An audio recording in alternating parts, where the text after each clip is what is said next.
Check, check. Just gonna hang out here till a few people show up. I want to make sure this mic's working.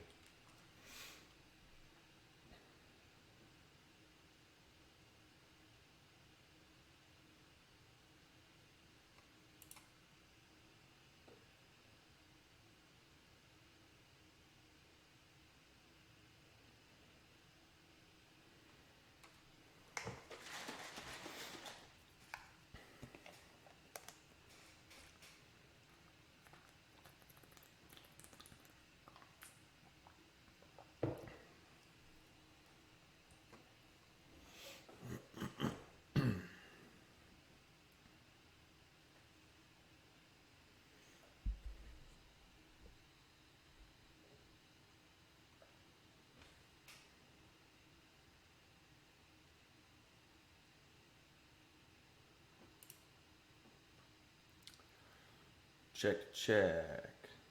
Okay.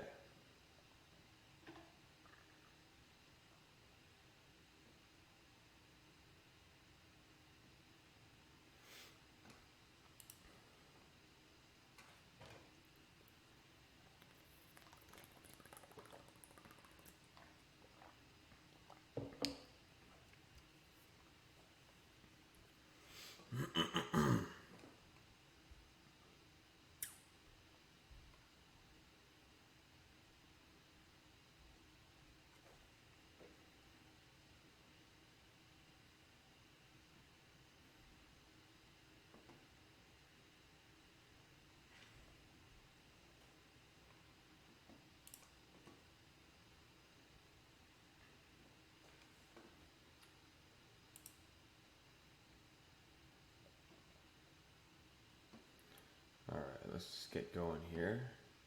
And we'll adjust the mic as people come in. Where are we? Beginner's Guide.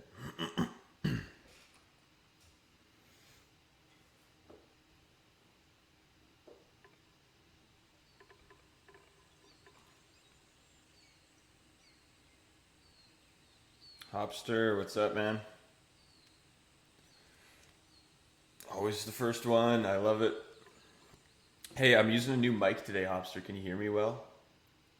And how's the game volume compared to the mic?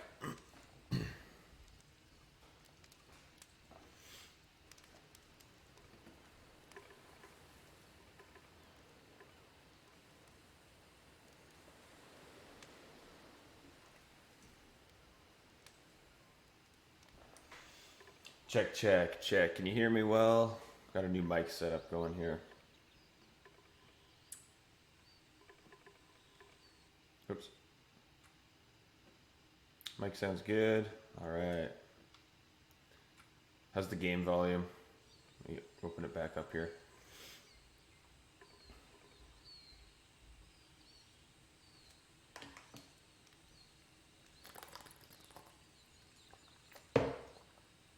Think the levels are okay? Alright, just let me know if we need to change it.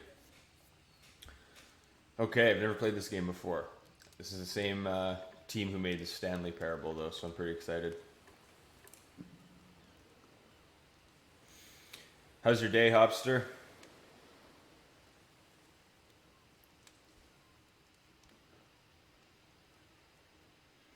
Drunken Sentry, welcome.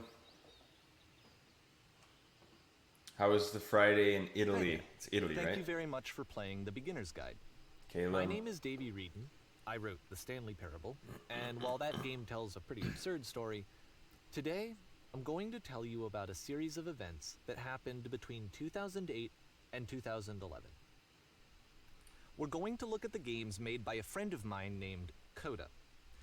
Now, these games mean a lot to me. I met Coda in early 2009 at a time when I was really struggling with some personal stuff, and his work pointed me in a very powerful direction.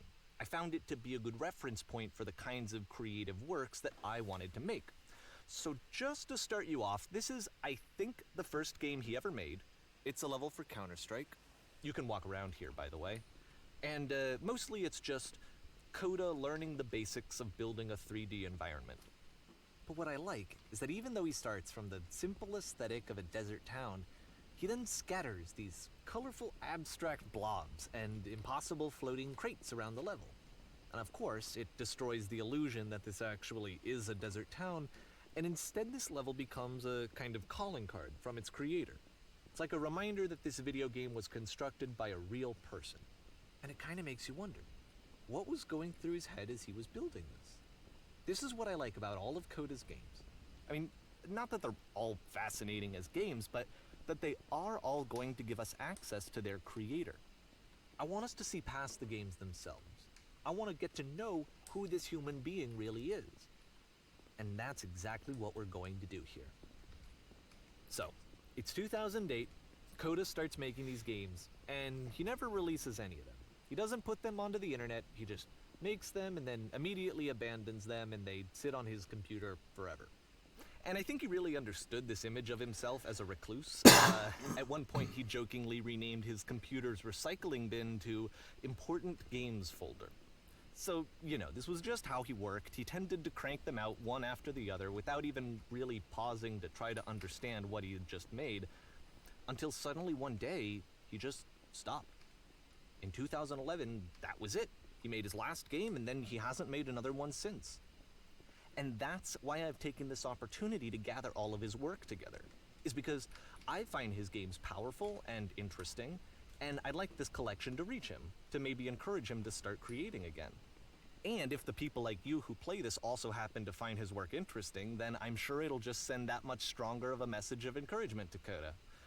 So thanks for joining me on this. If you have a particular interpretation that I haven't mentioned here, or if you just need to get in touch, you can email me at daveyWreden@gmail.com.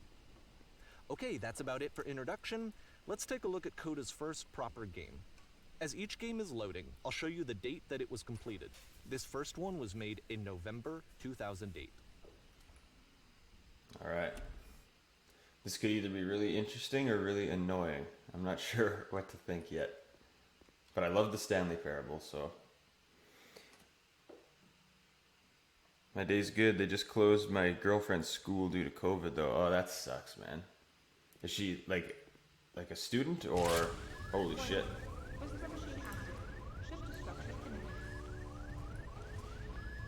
This game is called Escape from Whisper, and it's one of the more generic games you'll see from Coda.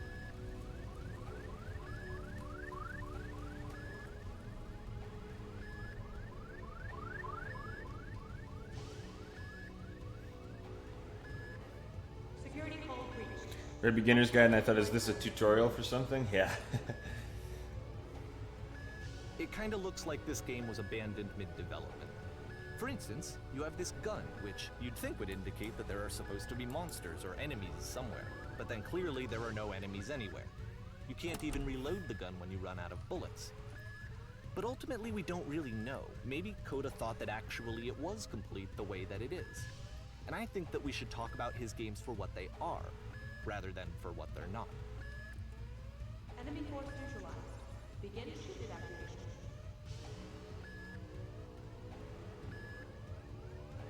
There we go. I love how you can see the bottom of the universe from this room.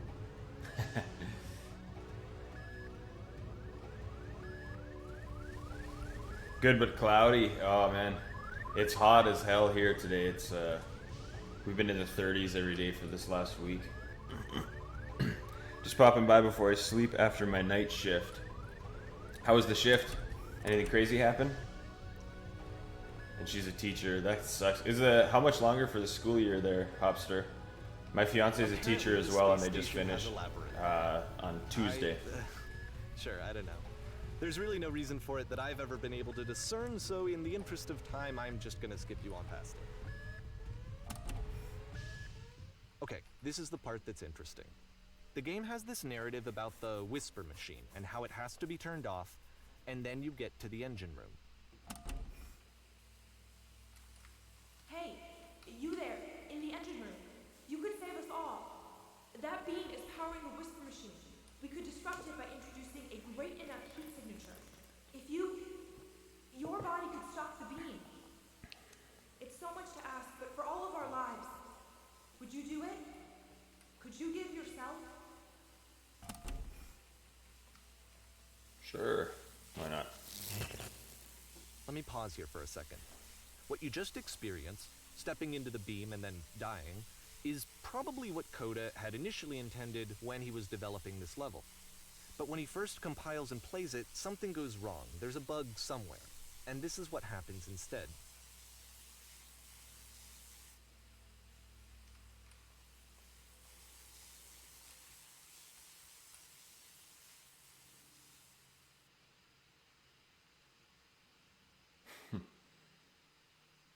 The beam causes you to start floating. And this is an important moment for him. Because yes, this is technically a glitch, but Coda identifies something human about it. Like how small it makes you feel in the face of this larger chaotic system. Or this floating could be the afterlife, a peaceful place, juxtaposed against all of the hysteria that you've just had to traverse.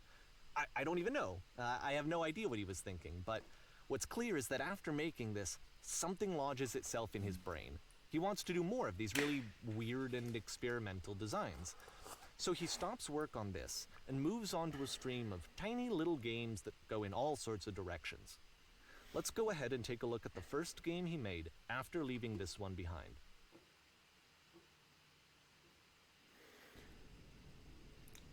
Pretty good. Only 2 calls, got a couple hours of sleep. My partner last night was good too. That's good to hear, man. What were the calls for?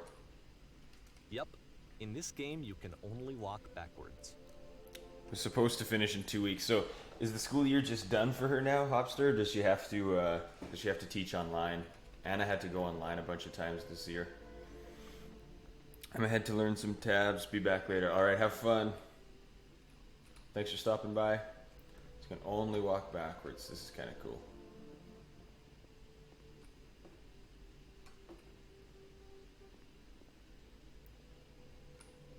Oh. So it's a short and relatively minimalist experiment combining motion and narrative. It is less advanced than the previous game, but actually it seems to be more focused, more complete. Code is trying to give it a unique voice rather than simply basing it on a pre-existing trope.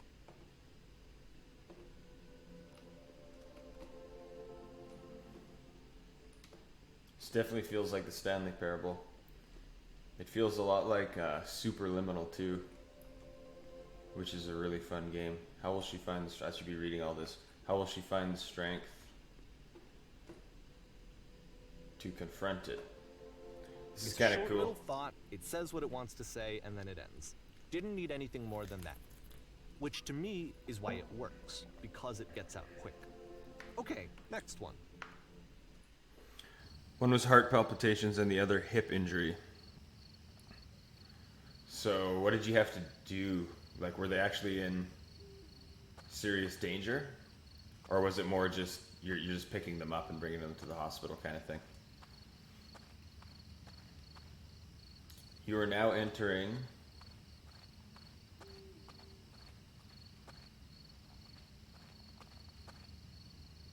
and that's it. Okay, the meaning of this game won't be clear just yet. Please be patient with me for a few more games, and I promise you'll see what makes it interesting.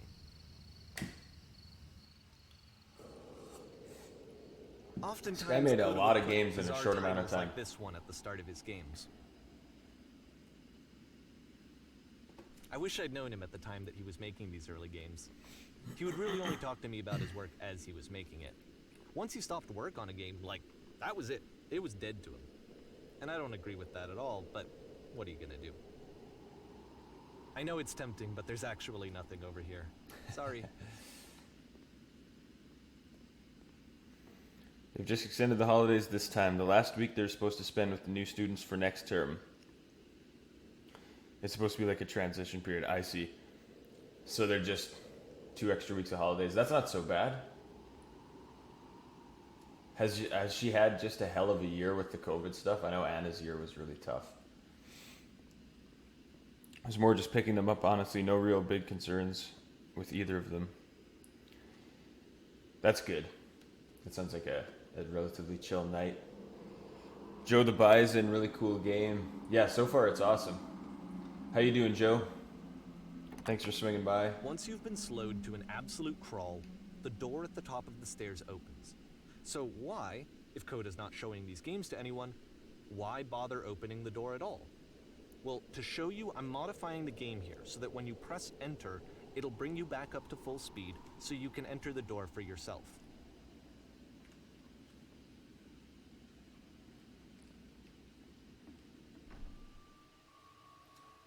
Stand on an X staring at a bear for 3 hours. A stranger appears. Game filled with chairs except one chair is floating. Oh, so these are just all of his ideas. You start in a small room until you realize you can just walk through the walls. And filled with little ideas for games.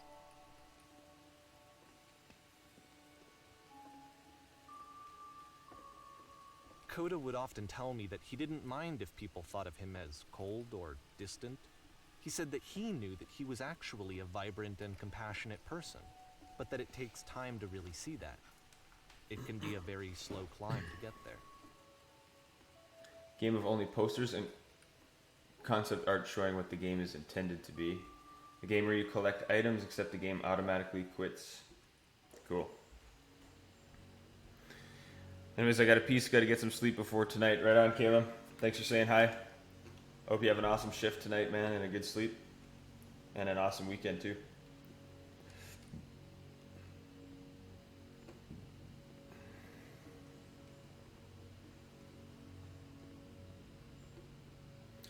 Okay. Man, this buddy of his really made a lot of games. I wonder if this is all true, or if this is just Well, this is new concept Coda. for the game. It's an actual puzzle. Go ahead and see if you can solve it.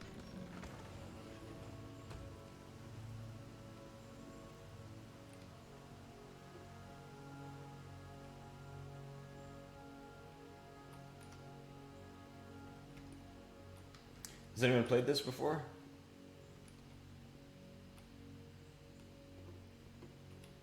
Okay, let's see. So it looks like, I don't know, I thought maybe this opened that other door, but no, it doesn't.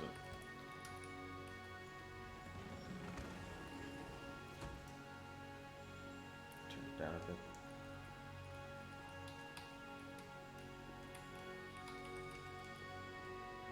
It's been a lot of opening and closing. I got to help a lot with the online stuff, editing lessons and making her on-screen graphics for live lessons. She made the most of the online teaching.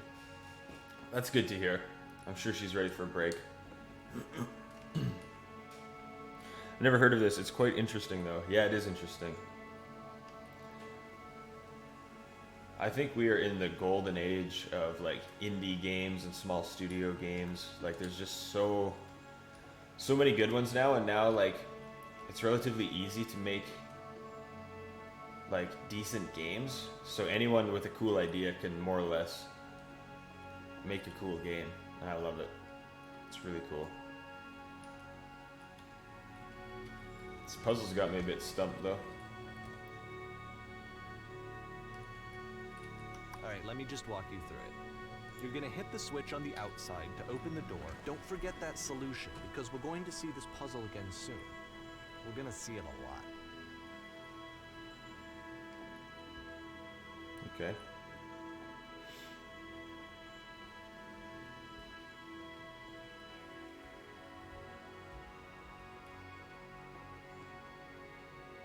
It's running pretty well on this computer too, which So I'm that happy seems about. to be it, right?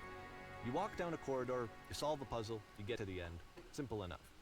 Alright, now I'm going to modify the game again, so that when you press enter, it'll remove all of the walls from this room. Whoa. Whoa, what the hell? How about that? There was more to it than we had any way of knowing. I actually find it funny that this game comes after the Stairs game, since they essentially convey the opposite idea. So, in the Stairs game, a dull exterior concealed a rich interior. And then, in this level, a dull interior hides this fantastic outer world. Either way, I think that the point is the same, is that most of the time you don't get to know what you're missing, or even that you're missing anything. That's not your role as a player. So if your role here is not to understand, then what is it?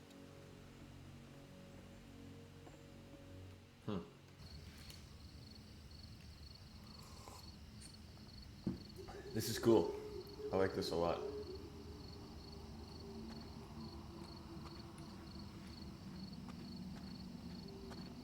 You are now exiting. What did it say before? You're now entering? This, combined with the entering game from earlier, tells us that Coda believes his games are connected somehow. It could even be that the stairs game and the puzzle game are literally connected in between this and the entering game. There's a bigger picture that all of his games are meant to play a role in, some larger meaning that we won't be able to grasp until we've seen all of them. And once we have, we can step back and start to understand what exactly that bigger picture is.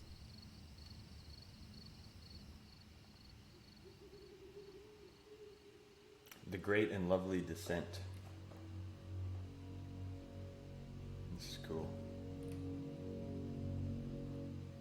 It's like an interactive documentary. Yeah, totally. Let's talk about video game development for a second.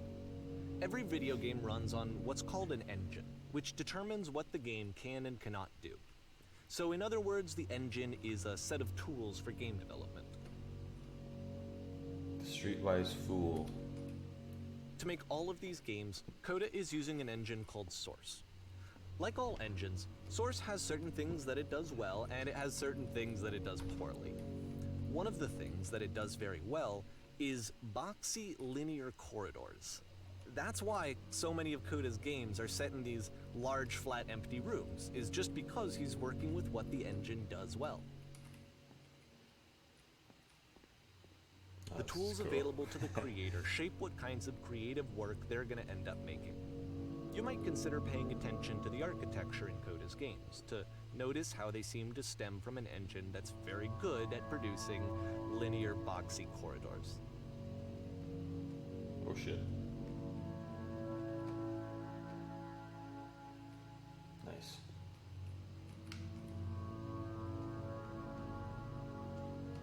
This is pretty cool. Source, I'm gonna have to check this engine out.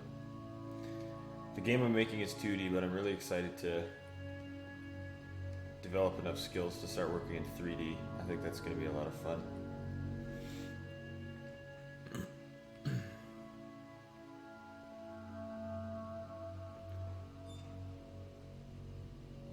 I always like to explore every little area. Takes me way longer than necessary to finish games, but I'm always really curious if there's any little hidden Easter eggs and that kind of thing. Like what I love about games, and it's kind of what this guy is talking about here, is that it's like I think if you read a book that someone wrote or you listen to a song, it's like you're passively kind of taking in something that this person made. But with games, it's kind of like you're stepping inside someone's brain and like walking around, poking around and seeing like, does this person think the same way I do? And that's what I love about games, especially like indie games, like solo developers or small studio games. It just feels like you're hopping into someone's mind and getting to poke around and play around. That's why I love games. This prison, funny enough, in Coda's original design, the doors stayed shut for a full hour before letting you go.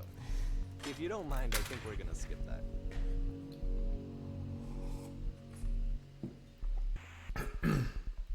There's a puzzle in The Witness that takes, I think, an hour and a half to This is something that he complete. and I used to argue about a lot. You know, whether a game ought to actually be playable, whether it means anything if no one can get through it. And I would always defend that, you know, all this work goes into the game, why not make it playable and accessible? And so we just got into heated arguments over it, and there was one time that after one of these conversations, he went home, and a day or two later, he sent me a zip file entitled Playable Games that was full of hundreds of individual games, each of which was just an empty box that you walked around in and nothing else. Believe me, I played every single one of those just to find out if there was like a gag hidden somewhere. There wasn't.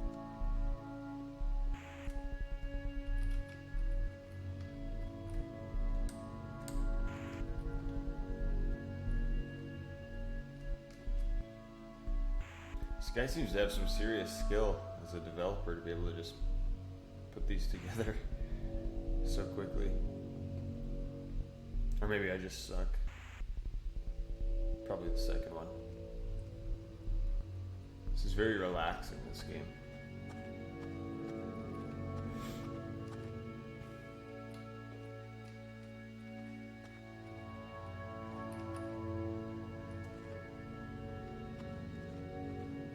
It's the puzzle again, with the exact same solution as the last time.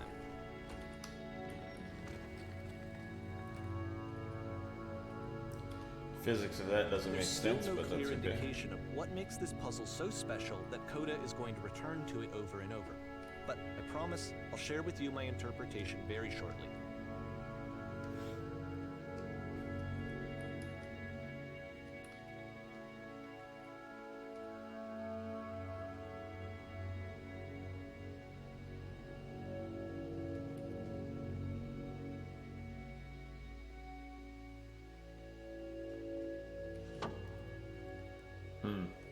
That's cool. Here, Coda begins using a kind of dialogue system that he fashioned out of the engine's chat capabilities. Use the 1, 2, 3 buttons on your keyboard to respond. Okay. You there, did you come from up above? What was up there? Yes, there is a world stamped with whiteness. Yes, there was an enormous prison I spent hours in. Yes, there were these floating colored blocks. Let's go with number 2. Yes, there's an enormous prison I spent hours in. This is cool, this speak and listen thing. That's the world above, you've been there. Now this is important. Did you have to get through a puzzle with 2 doors and switches? Yes, I did. That was literally the last thing I did before coming here. 2, no, I don't remember having to go through any puzzle. 3, I'd prefer not to tell you. After all, we've only just met. Let's go with 1.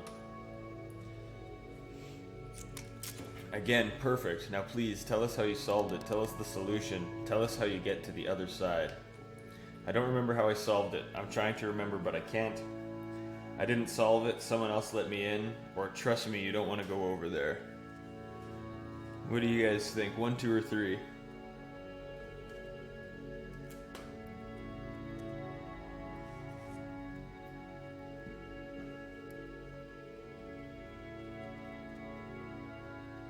One, 2, or 3. I don't remember how I solved it. I didn't solve it, someone else let me in, or trust me, you don't want to go over there. Joe says 2. 2 it is. I didn't solve it, someone else let me in. You didn't solve it, so you have learned nothing. You cannot help us escape this prison. You are not the one I need. Surely there will be someone else. I like these cubes on the head. Listen and speak, that's a cool touch. What's this here? Fireplace. Cool. What's going on, Joe? Having a good day? I hope you're having a good day. These guys again. Oh, this is cool. Hello, how did you get here? Was there a puzzle you had to pass through? Yes, do you want to know how to solve it? Or no, I've been right here the entire time. What are we doing this time?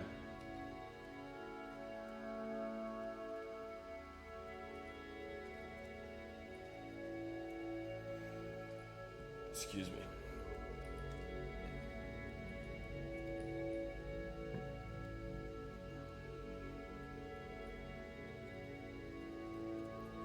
Do you want to know how to solve it, or I've been here the entire time? What should we do this time?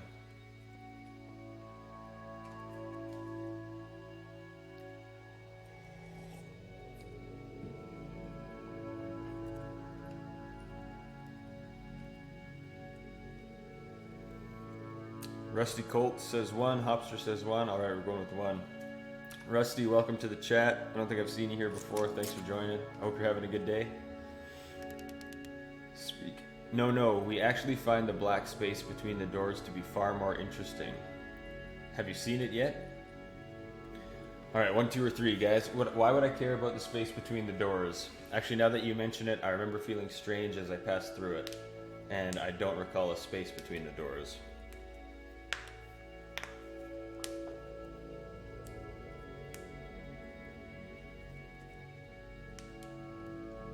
Which one? Why would I care about the space between the doors? What did they say? No, we actually find the black space between the doors to be far more interesting. Why would I care about the space between the doors? Actually, now that you mention it, I remember feeling strange as I passed through it, and I don't recall a space between the doors. What's going on, Mr. Crawford and folks? Hey, what's up, Orion?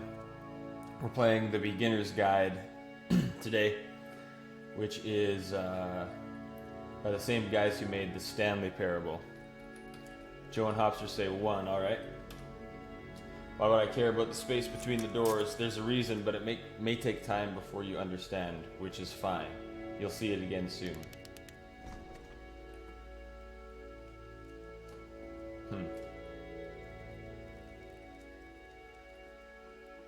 This is cool. And so we make one last descent down to the final floor of the level. It'd be fun to go through each of those dialogue trees at some point. Wonder how much it changes the game, if at all. How's your day going, Orion? It's a lamppost. Okay, I can't tell you quite why, but for some reason, Coda fixates on this lamppost. It's going to appear at the end of every single one of his games from here on out. Salut, bonjour, I'll tell you Conrad. what I Thanks think. for joining, man. I think that up to this point, he's been making really strange and abstract games with no clear purpose, and maybe you can only float around in that headspace for so long. Because now he wants something to hold on to. He wants a reference point. He wants the work to be leading to something. He wants a destination, which is what this lamppost is. It's a destination.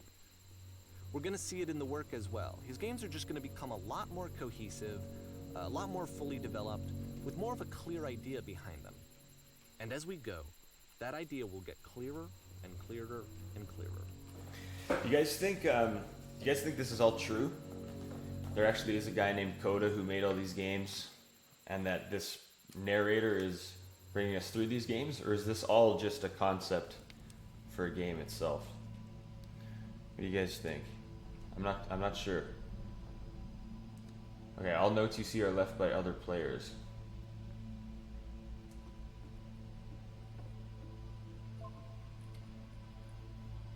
Nice room, not. So first off, I'm sure you can deduce this, but this game is not connected to the internet. All of the notes that you're gonna see have been written by Coda. This was actually the first game of his that I ever played. This was shortly after I met him at a weekend game jam in Sacramento, where I grew up. I saw him working on this very level, and it was just so different from anything that anyone else was doing. So right away I was like, I have to be friends with this person. In retrospect, I think I was probably a bit too pushy, trying to get his attention. I was over-enthusiastic. But he was very gracious about it and very patient with me. And I cooled off eventually. So Conrad, what's this game about? I just Googled it and it sounded funny. So the concept, I guess, is there's this person narrating the game who is a game developer, and he's taking us through a bunch of these short games that a friend of his made between 2008 and 2011. And they're kind of just these trippy, weird little games that don't seem to have too much of a point. But they're all really interesting and kind of experimental and weird. And yeah, that's kind of it so far. We've only been at it for about, I don't know, half an hour. And yeah, I was just wondering, I wonder if all of that is true, if there's a real guy that actually made all these games between 2008 and 2011 and we're actually walking through these and playing them, or if that itself is just the concept for this game, if that makes sense. No point to this. It seems true to me. Yeah, I think you might be right. It sounds very meta. Yeah. Maybe I'm making it more meta than it needs to be. What do we have here? Whoa, holy shit. Can you guys hear me? Hello? Reasonable? Oh, feel free to skip over any of these notes if they're not doing anything for you. Nothing extra is going to happen if you read all of them. Either way, to me they convey a sense of loneliness. I see this person who's filled with thoughts and feelings and beliefs and has no way to express them except as scattered and unheard voices in a game that wasn't meant to be played. I just saw a flying penguin. Let me tell you, it was the most majestic thing I've ever seen. But it's ironic, isn't it? That in playing this game and seeing how alone Coda often felt, that we get to know him better and actually kind of connect with him. And I have to be honest with you, this idea is really seductive to me. That I could just play someone's game and see the voices in their head and get to know them better and have to do less of the messy in-person socializing. I could just get to know you through your work. I think this is why I always liked Coda's games so much, is because it felt like they let me have that connection. I felt as though he was inviting me personally into his world. And then I feel less lonely too. Yeah, totally. That's exactly what's amazing about games. Need the other side. Door, why you so? Door, how open? Open sesame.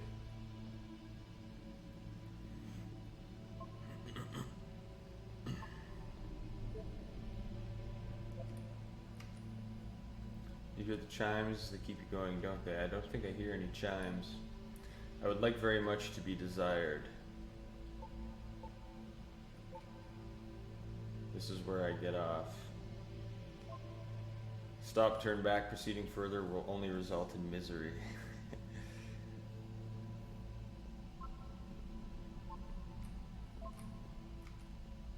It does not matter if you get over there. Yeah, I was just wondering how the hell to get over there. I want to take a look at that art piece. Next time I will do better. Can I jump? No. How was your day, Conrad? Did you, was it a scrambling, did you get that issue solved from the end of yesterday's workday?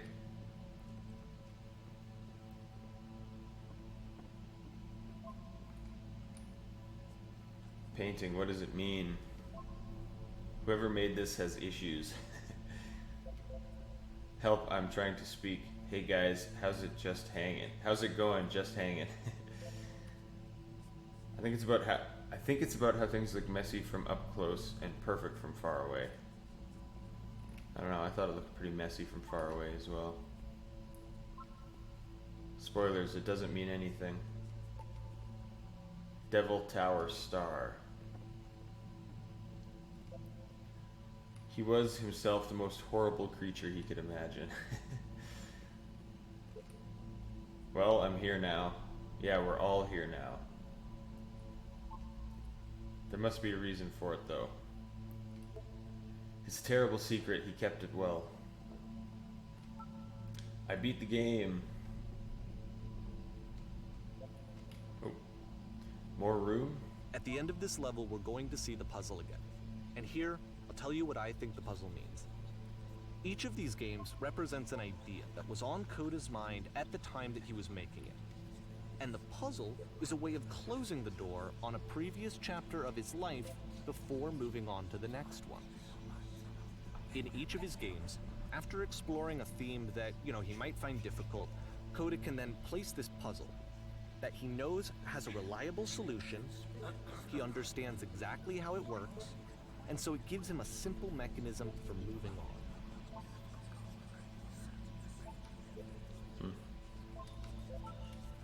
And because there's this dark area between the doors, a space between spaces, before you move on, you get to pause.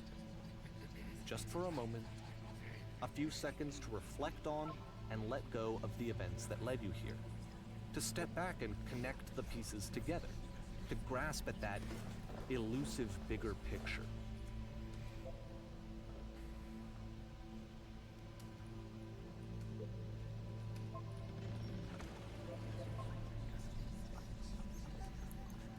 Luckily, I knew that the problem was on the customer's end by yesterday. Those are the problems I like. I can gather some information about the problem in my lab, but I don't have to solve the problem. Yeah, nice, man. What kind of engineering do you do again, Conrad? Are you civil? And how was your Canada Day? It was nice. Anna's done school now. So, yeah, just had kind of a relaxing day. We had jiu-jitsu last night. It was nice.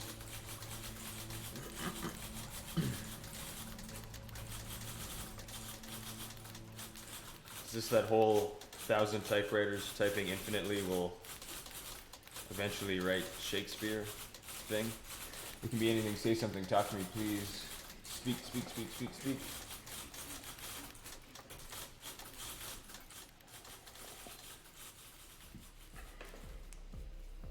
Okay, this one is tough. Porn stars It's gonna died kind of too. just spin its own wheels for a few minutes. Hang with it.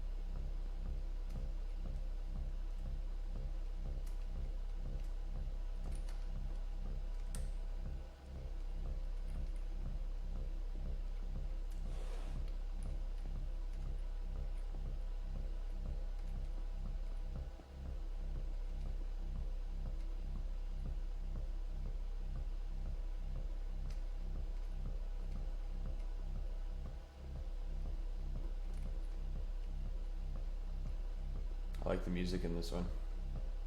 Sounds ominous. Is that where we just came from?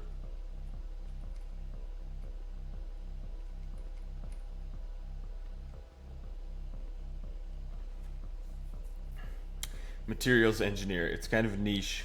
I hope that chose the right word in engineering. Yeah, niche is the right word. I've actually never heard of materials engineering. What does that mean? See, like, this is it. The whole game. And there's nothing that's particularly interesting about it. You just walk to the end of a hallway. Except, for some reason, Coda gets really fixated on this prison that has all of this modern furniture. And I don't know why, but he decides he needs to revisit this prison. He's gonna start over, use the same assets, turn it into something else. Okay, cool. Here's version 2.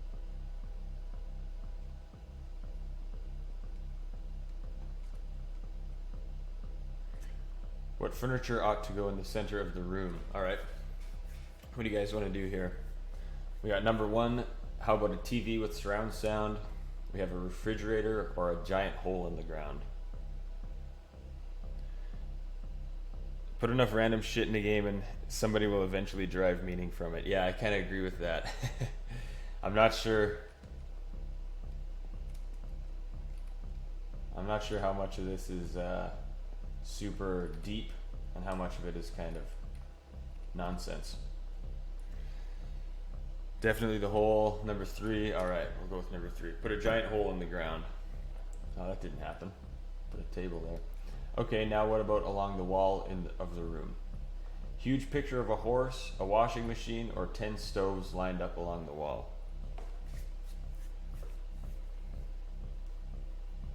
What are we doing this time?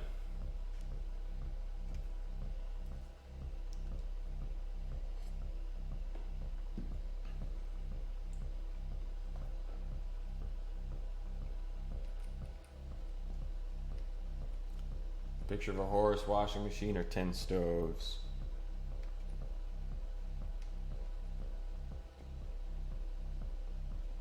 These clouds look nice.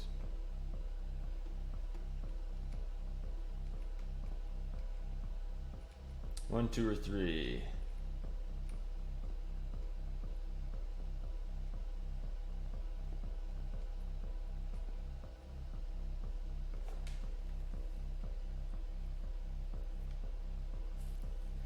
Hopster says 1 on this one. All right.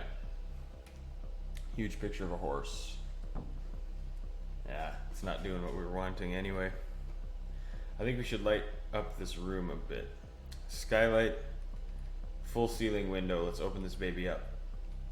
Think a 10 by 12 recessed electric 6-inch soft LED ceiling lights with fluorescent trim. We'll put live Tesla coils in each corner. Yeah. 1, 2, or 3, guys. Although I feel like it doesn't matter what we choose. Well, materials engineering is all about chemistry, physics, and mechanical properties of metal, mostly steel, ceramics, and plastics. That sounds pretty intense. So what's like a tell me about give me just like a brief description of a current project you're working on. Like, what do you what's a day in the life of a materials engineer actually look like? Are you working with like manufacturers who? Yeah, I have no idea. I'm interested. Let's go with 3 again. Try and put Tesla coils in each corner. And a table, you need a table. We already have a table. Who are you? Where exactly are you doing this from? I'm pretty sure none of my choices are making any difference. Tables were invented in 1935. What are we going to go with this time? Who are you? Where exactly are you doing this from? I'm pretty sure none of my choices are making a difference. Or 3, tables were invented in 1935.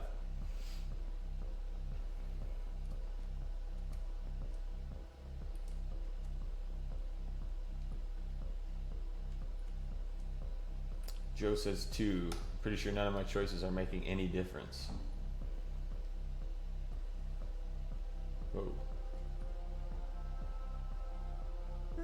There's a bit more to this one, but still, it's not really communicating anything. It's kind of just weird for weirdness' sake.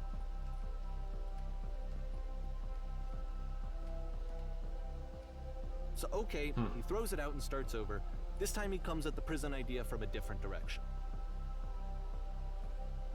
Hello, please walk forward. This guide will enable you to escape any prison environment. Follow the instructions carefully. Take care that you remember each step. First, click on this table. Good. Go over to the photo frame and click to turn it slightly. Now turn the floor lamp in this room off, then turn it back on.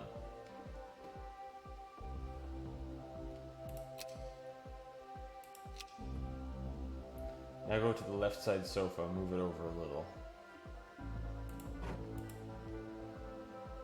Finally touch the shelves. That's it. In a real prison, the escape will now open. Return to the start to be taken back to your prison. That's pretty funny.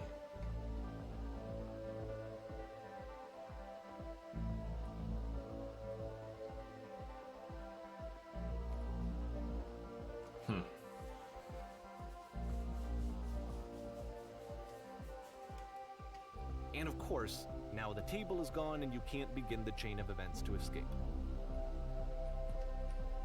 Here's a version where there are no bars, but you can't actually get to the well. And then a version where the inside of the prison is the outside and the outside is the inside.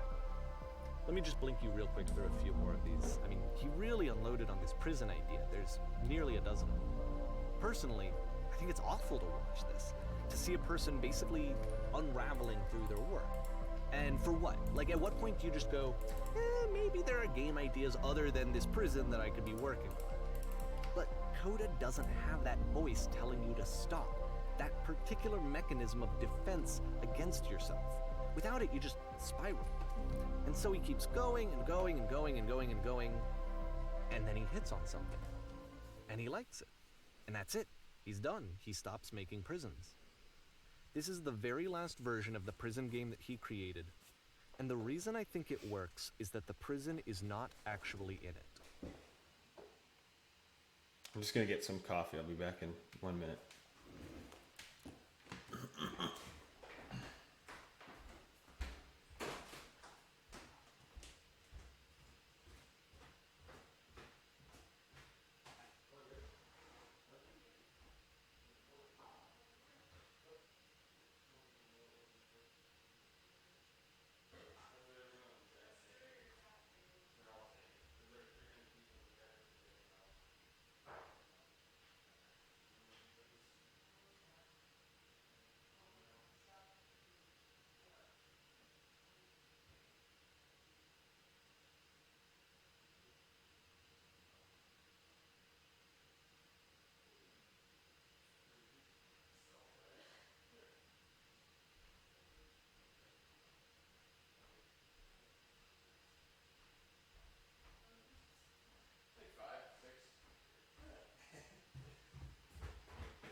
I work as the head of the quality department at a heat treatment company. So in short, the customers send us their parts, mostly automotive, with special function, like case hardened 0.5 to 1 millimeter, surface hardness 700. What's HV? I'm not sure what HV is. We do the heat treatment, hardening of the parts for longer lifetime, and my department does the testing afterwards to make sure the customer's specifications were met. So I have a fully equipped materials testing lab and 5 lab technicians, and we do inline testing 24/7. Wow, that's pretty cool, man. That's something like that's a whole world I just know absolutely nothing about. So are you the head of your department there?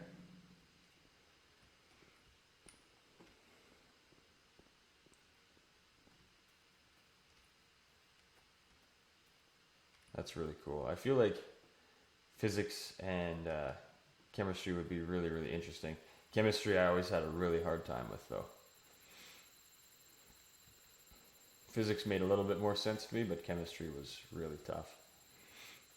I hope you get a rough idea. Yeah, I think I kind of understand.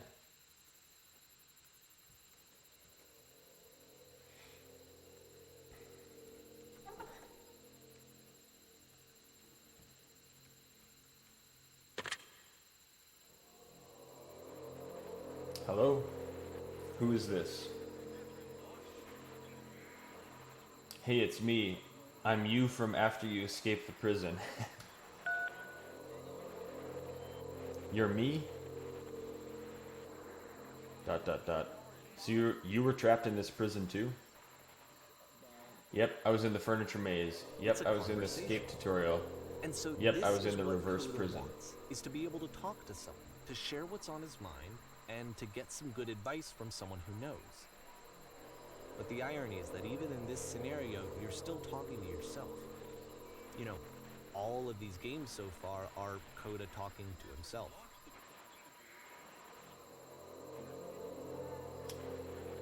Heart J? Heart? How do you want me to say that? Hey man, bought tickets for your London show next year. Super excited. Awesome, man. I'm really excited too. It's going to be great to get back over to the UK. And thanks for the follow and thanks for joining this stream. I really appreciate that. Thanks for stopping by and saying hi. We're having fun in here today. Conrad, this week I just got a new cutting machine for 20,000 euros? That's insane. I spent most of my education smoking weed and playing Git. Nice. Yeah, my chemistry knowledge is non-existent. I did okay in chemistry in high school, but I failed one of my chemistry classes in university and had to retake it, and I didn't understand it any better the second time. Yep, lab equipment is insanely expensive. Yeah, no shit. So what's what makes it that expensive? Is it able to cut extremely hard materials? Is it really big? Is it difficult to operate? Okay, let's see. Furniture maze, escape tutorial, or reverse prison? Let's go with reverse prison.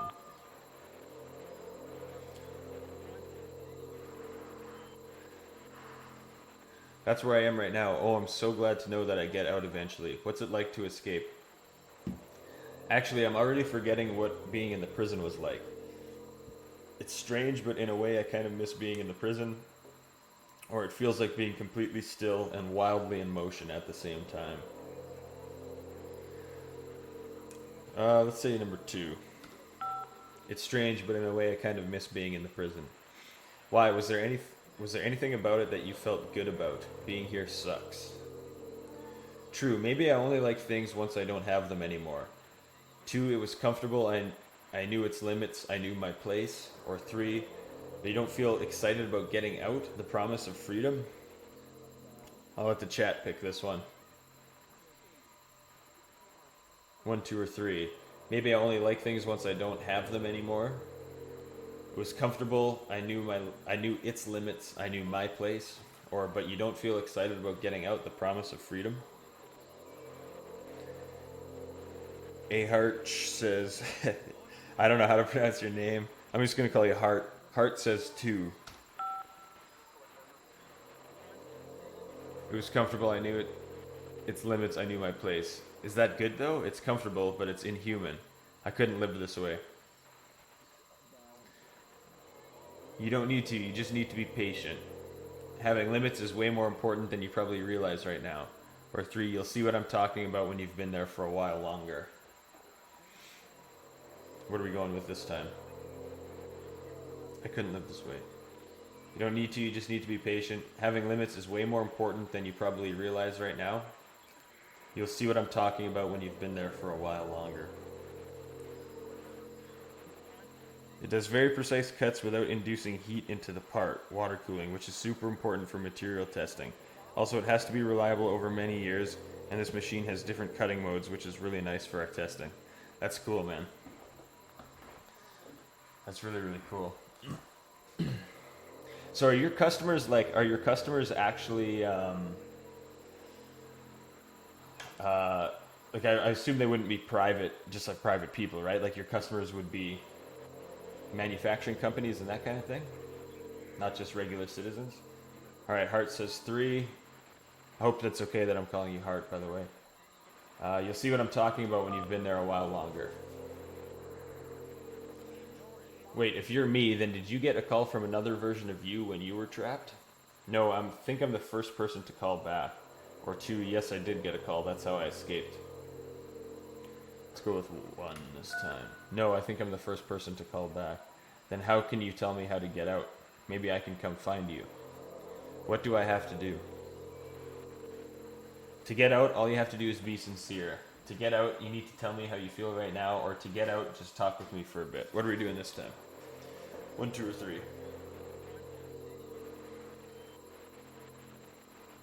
Oh, excuse me. 3 again. Alrighty. To get out, just talk with me for a bit. What? That will free me? How does that work?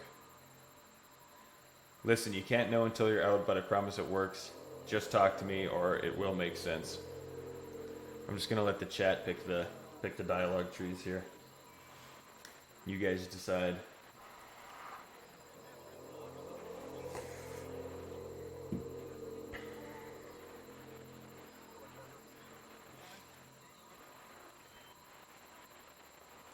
You can't know until you're out, but I promise it works. Just talk to me, or it will make sense. Someone else have a go. We'll wait 30 seconds there, Hart. If no one else answers, then you can pick again.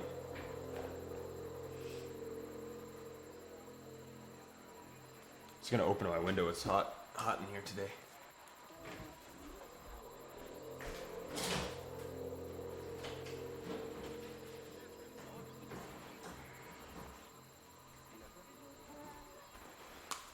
All right, Joe says 3. It will make sense. Okay, I can talk. Let's just talk for a bit. Will you be here? I will be here for as long as you need.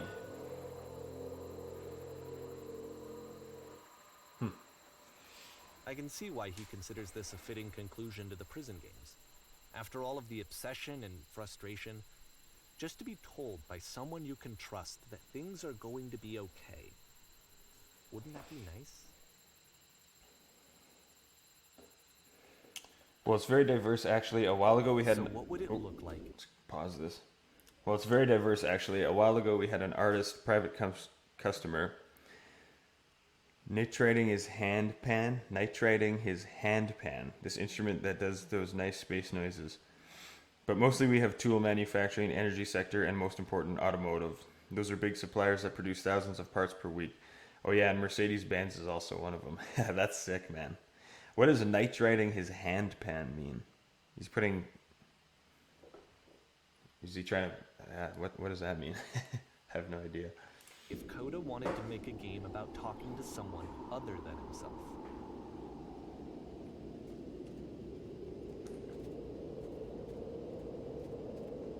To me, this environment is meant to represent Coda's puzzle, with the 2 doors on either side and a dark transitional space between.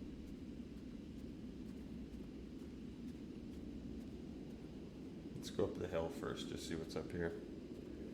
How can I explain a handpan? It's a very special instrument. I can look it up. What does Just so you're aware, nitrating nothing mean? will happen up here until you've been inside the house. Alright, we'll go back to the house.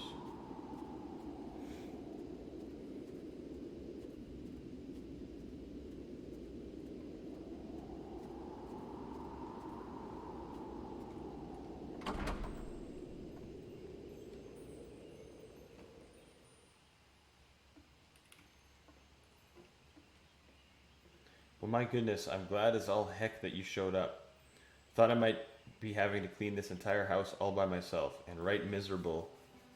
And right miserable that would have been. Everyone knows lonesome hands make lousy You'll homes. notice that the quality of the art is a step up from previous games, including this new and improved chat system, which he started using from this point on. From here on out, he begins putting much more effort into the visual polish of his work, and this particular game took 2 months to create as a result. Okay, chat. Where are we going with this time? Don't worry about me. A place this nice. I'll be glad to stay here all night. And lousy homes make home loners. And 3, are we clearing this whole place? Nitrating is a hardening technique to create very thin and very hard surface layers. Sheesh, I feel like a nerd now. No, I don't feel like a nerd, man. This is really cool. I love hearing about other people's expertise. It's awesome. This is somehow important for the sound of the instrument. Okay, so it's just a guy basically trying to maintain his the quality of his instrument over a longer period of time. Were you able to do it for him, what he needed? Hart says, 1 sounds good. Don't worry about me, a place this nice. I'll be glad to stay here all night. Music is really nice in here. Well, now you just might be getting a little ahead of yourself there, no? Why don't we start cleaning and then you decide whether you could do it all night? I'll finish up here. In the meantime, could you please clear the table? Much nicer. That's the table I want to see. Now, would you please run into the bedroom and make the bed? What, am I just doing chores for this random person?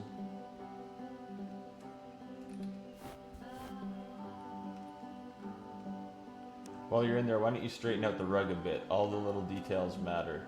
I agree, little details do matter. Alright, 1, 2, or 3. Do you enjoy being a house cleaner? How do you end up doing this job? Or it's been a long time since I've seen a house this messy.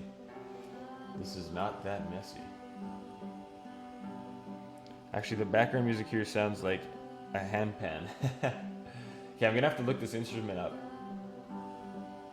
Is it like a steel drum? Is it similar to a steel drum? 1, 2, or 3. Do you enjoy being a house cleaner? How'd you end up doing this job? Or it's been a long time since I've seen a house this messy.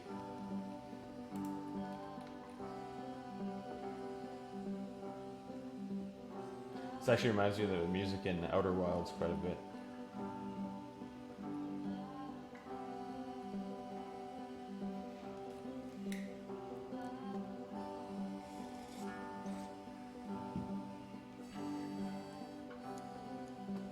This is a cool game. I like it. It's relaxing. It's not as hard on the brain as Papers, Please was.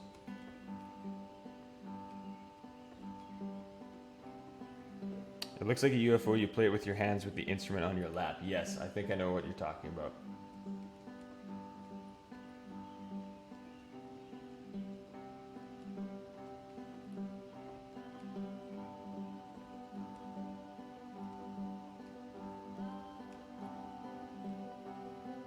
Hart, my man. I'm just gonna start asking Hart. Hart's the one who's always answering. All right, what did you say? Number 2. Conrad says 2. Hopster says handpans are awesome. I'm gonna look one up just to make sure I know what you guys are talking about, but I'm pretty sure. I'm just gonna do that right now. Handpan. Handpan drum. Images. Oh, okay. Yeah, so it is a steel drum. Yeah, these things are super cool. Alright. Back to it here. 2. How do you end up doing this job? A friend dragged me along at a time when I was particularly desperate for cash. Turns out I've never felt so good doing something for money in my whole life. Never did like cleaning my own home. I might have got some demons I ain't ready to face yet. Oh, speaking of demons, someone's put this couch all in a mess. Would you come out and straighten these pillows here?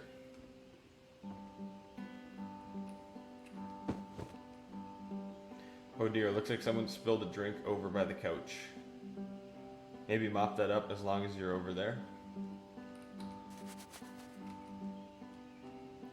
I feel compelled to share an incredibly cheesy personal insight. You okay with that? Make it especially cheesy? Yeah, I'll try to get by. Or do you absolutely have to? Jay Rowley, I started playing banjo about a month ago after playing guitar for 11 years, and I've been playing your tutorial videos on repeat, learning all my favorites. Oh, that's awesome to hear, man. Thanks so much. I appreciate that, and welcome to the chat. I don't know if I've seen you in here before. I hope you're having a good day. We're having a nice, relaxing morning here. I guess for me it's morning. For our UK friends, it's the evening. Papers, Please was hard work for you, but the streams were quite funny in the end. Yeah, I love it. Man, that game is it's a great one to stream too. It'd be fun at some point to go through and see if we can hit all 20 endings. It'd be a lot of work though. Alright, I'm just gonna pick this one. Let's say number 1, make it especially cheesy.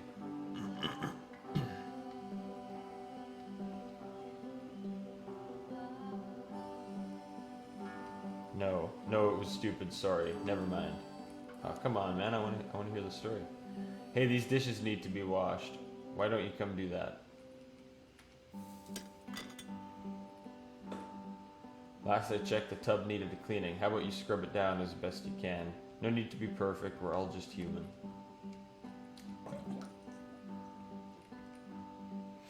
Are there still books scattered on the floor of the bedroom? If so, would you put them back on the shelf?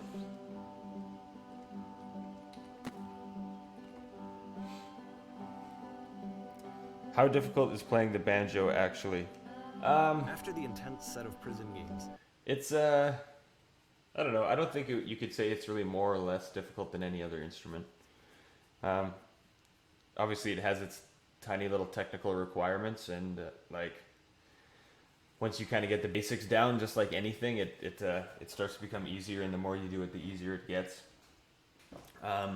I came from guitar as well when I started playing banjo, and at first I found it really difficult, and now I find banjo easier to play than guitar. So, I'm finding three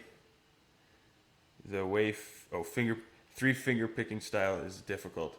Have you tried clawhammer style as well, Rowley?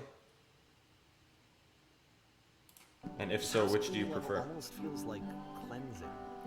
It's the moment after a particularly difficult or traumatic experience where you just need to let it sit and digest inside of you, and eventually cohere into something meaningful.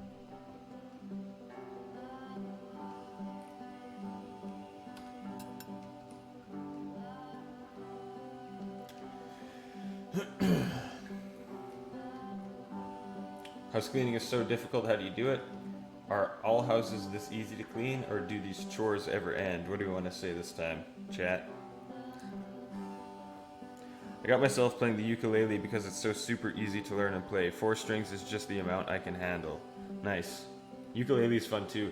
Ukulele is actually quite interesting, or quite similar to the banjo, because they both have that top string is like the highest pitched string. I think only the ukulele and banjo are like that. And not all ukuleles are like that either. Joe says number 3. Do these chores ever end? Darling, let me tell you something. Whatever work you do, you have absolutely got to own it. Otherwise, it owns you. So why don't we be with the task at hand and leave the future chores to future you? Present you wants to smooth out the rug in the bedroom, believe it or not. Trust me on this one. This was the only one that he called me up to ask me to come over and look at it. This was during a period of a few months where he was like grossly happy all the time. Just walked around with a constant smile on his face. Looks like the tub has gotten rather dirty. Would you mind tidying it up a bit?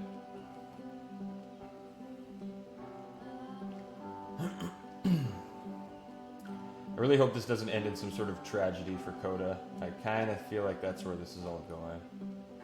But I hope not.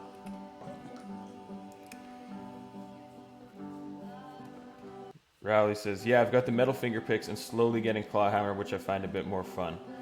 Yeah, did you play any fingerstyle guitar, Rowley? Or was it all with a pick?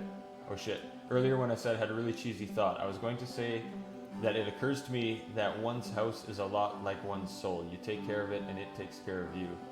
I don't know why I felt so weird about saying that.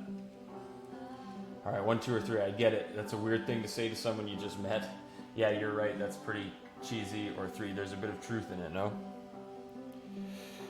I'm the same. I find banjo easier than guitar now. Yeah, me too. The strings are thinner. The neck is thinner. The strings are easier to press down. Technically, it's just I find it easier to play. Good afternoon, Colton and chat. Carlos, good to see you, man. Thanks for coming by again. Somehow this game turned into the cleaning up simulator. And Hart says let's go with number 3. This is making me a bit emotional, this part. I'm not gonna lie. There's a bit of truth in it, no? Anyway. So, housekeeping. Let's keep doing this. Books, would you please clean up the books? Thanks. It's the damn cheesy music that's making me emotional. Oh goodness, those pillows over on the couch are a real mess. Would you go over and straighten them up a bit? Can't have these folks coming home to a messy couch.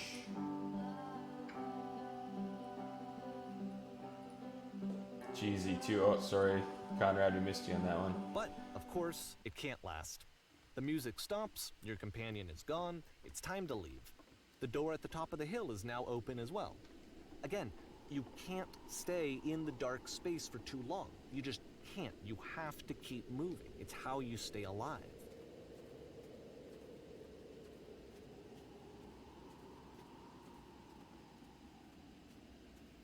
Riley, you're saying you find Clawhammer a bit more fun. That's cool. I can't remember what... I'm pretty sure I started with 3-finger style, but I kind of went with both. I was learning both at the same time.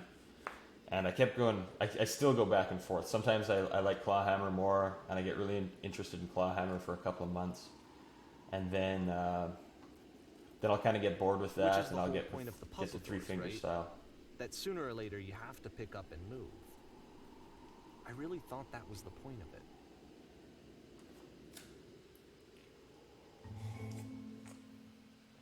Items you love at members-only prices. It's so obvious that this game is connected to the Stanley Parable. Yeah, totally. I'm just going to pause that for a sec. Yeah, I wonder if this team's made any other games. If they have, we should stream them. Riley, I played a lot of fingerstyle and freestyle, so slow songs like In Hell I'll Be in Good Company are not too hard, and I'm a big metal fan, so the Honey You solo somewhat alright. Yeah, that's totally just just like a classic metal solo. I don't really understand Clawhammer.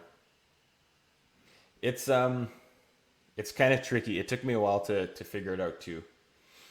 Maybe eventually we'll do like a simple Clawhammer lesson on Twitch or something like that. Carlos says, I've played Stanley, very cool. Yeah, Stanley Parable was awesome. There's a bunch of different endings in that one too. I think I only got like 2 or 3 of the endings. A lot of fingerstyle and freestyle, so slow songs. Yeah. Yeah, once you get the speed, Rowley, like it's just gonna take a little bit of time to build up that dexterity in your fingers, but once you get that, you'll have no problem with it. Alright, let's keep going here. Why did you come here today? Was it to improve your life? Was it to get a better job? Was it to make your relationships more meaningful? No. You came here to become perfect. This workshop is going to teach you how to be perfect. I want your friends, the people in your life, to look at you and think, wow, this person is a better human being than I am. Right now, who do you think about in that way in your own life? Who do you know who is so well developed as a person that they make you feel disgusted with yourself, compared to whom you feel useless, selfish, ungrateful? I intend to make you into that person. Perfection is within your grasp, and the question is not how we do it, but how we do it effortlessly. This is easy. It is so easy. It is so easy. About halfway through the game, the perspective shifts. Being perfect is effortless. Oh shit. This is the key. How do I achieve it with no effort? On the way to work. Play as the teacher, and suddenly you discover that your teacher is just as bigoted and afraid as you are. Oh, and also you can move around the classroom now. Oh, cool. On the way to work, I told an elderly person to start contributing to society. Kids should not follow their dreams. All right, 1, 2, or 3. We might only be able to choose one, but on the way to work, I told an elderly person to start contributing to society. Kids should not follow their dreams. I like all of these possible responses.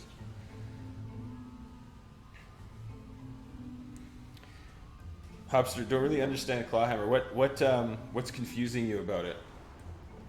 Maybe I can help explain a little bit here. Rowley says 2. On the way to work, I told an elderly person to start contributing to society. All right. Well, let me tell you right now, if it isn't effortless, then it's not the right answer. Number 2, I still love you. It's just that you make me feel cold on the inside. Or number 3, being alone must be awful. This is pretty funny. 1, 2, or 3. When you play live, what's your favorite song to play? I think Boots is my favorite to play. I feel like it's got a really nice build-up going into that final chorus at the end that I find really fun. And just technically speaking, it's one of the easier songs for me to play, so I don't have to focus as much. I can kind of let loose and have fun a little bit more with that one. We're going with 2 because it's the most hurtful. Conrad, you're showing us all how German you are right now. I still love you, it's just that you make me feel cold on the inside.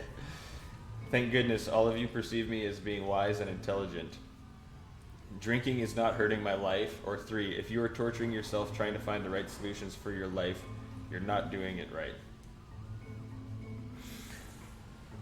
I fucking love Boots. Nice, Boots. Boots is, yes, thank you. I like Boots. That's a fun one. All right, what are we saying? Thank goodness all of you perceive me as being wise and intelligent. Drinking is not hurting my life. Or if you're torturing yourself trying to find the right solutions for your life, you're not doing it right. Number 1. Thank goodness all of you perceive me as being wise and intelligent. I feel like I've had some teachers and profs who are this guy here. Do you understand that you won't be happy until you love me? This is for you. Seek out only one thing. What is the easiest, simplest path forward? Or number 3, ew, I'm developing a cyst. Gross. I'm starting to really like this game now. I'm not going to answer any of those questions anymore. I'm just bugging you, Conrad. We all love you here. You're a wonderful person. Number 3, ew, I'm developing a cyst. Gross. All right, just kidding. Anyone want to do some ecstasy after this? Or there is no truth, there is no path.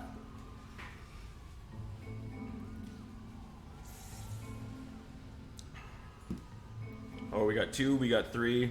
We need a tiebreaker here. Personally, I'm leaning towards 2.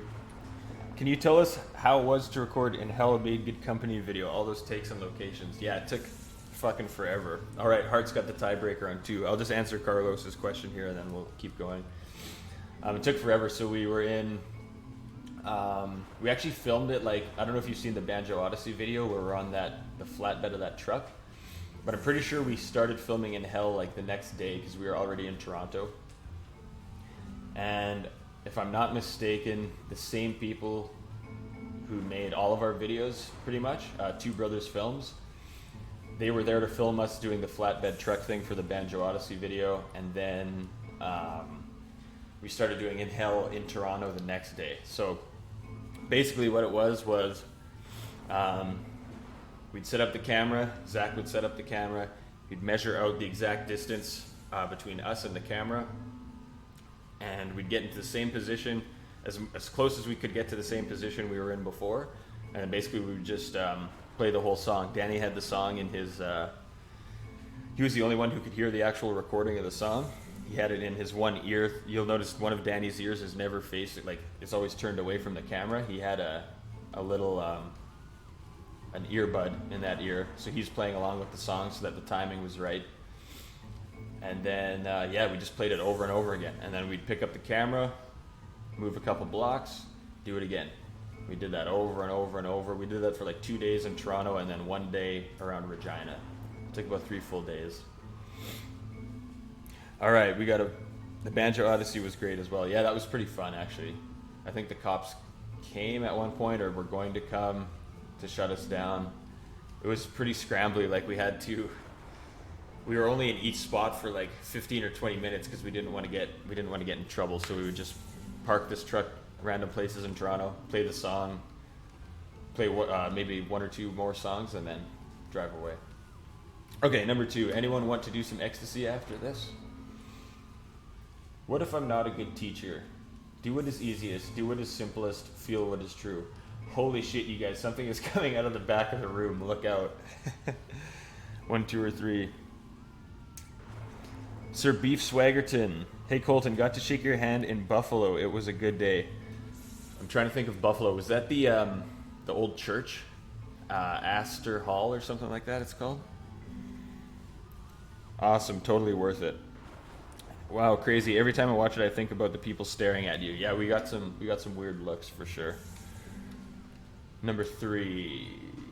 Holy shit, you guys, there's something coming out of the back of the room. Look out. Yes, it was awesome. That was a fun show. I remember really enjoying that venue and that whole day in Buffalo. We got some. We went to a little like sandwich shop and got these breakfast sandwiches that we were told to get Gary style, and they had like hot sauce and jam and bacon and eggs on them, and they were freaking amazing. Were you at the meet and greet, or how did I meet you there, Mr. Beef? 3-3, yes it was. J Rally 3 again. All right, everyone run. I fell pretty hard for this one. I feel like it's one of the most relatable experiences that you can have. To assume that some other person is perfect and totally fulfilled in every way, and completely miss all of the little flaws that make them painfully human. I think about this game a lot these days. What was your first reaction to In Hell blowing up with over 200 million views? This one took a lot longer than all the others for Coda to make. It was 4 months between this and the last one. That's twice as long as it took him to make any other game before this, and it's not like it's particularly complex, so I remember I found that a little strange at the time. Alright, let's pause for a sec. First reaction to In Hell blowing up with over 200 million views. It's still crazy. I don't think about it that often, to be honest. That's kind of the reason that we're able to do this as a career now. So I just feel super lucky that happened.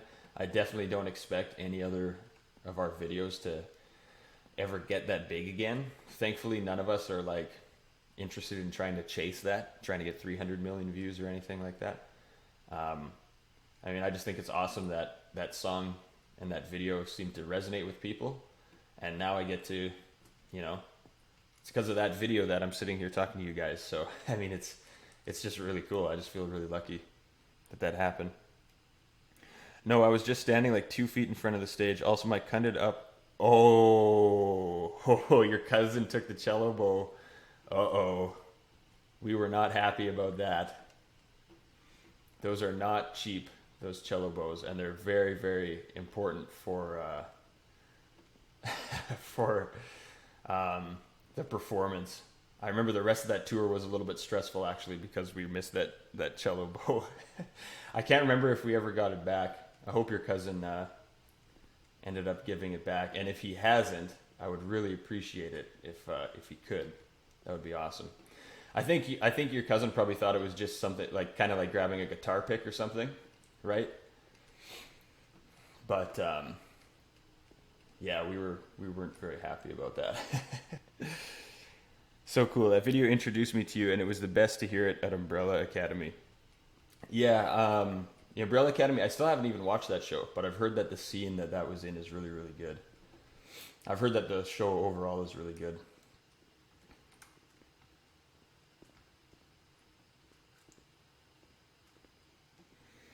I have no idea. I'm not a big fan of my cousin anyways.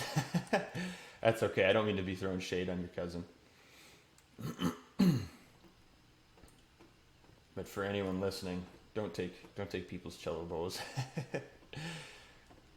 I don't think he meant any harm by it at all. I just don't think he was considering, because yeah, those things can be pretty expensive. All right, the performance is beginning. Places, please. In this scene, you will be playing as me. We are at a gathering of professionals. First, you'll start out leaning against this wall. All right, let's lean against the wall. Good, stay right there. The woman across the room in this chair is a professional photographer of animals. It's your dream to photograph animals professionally.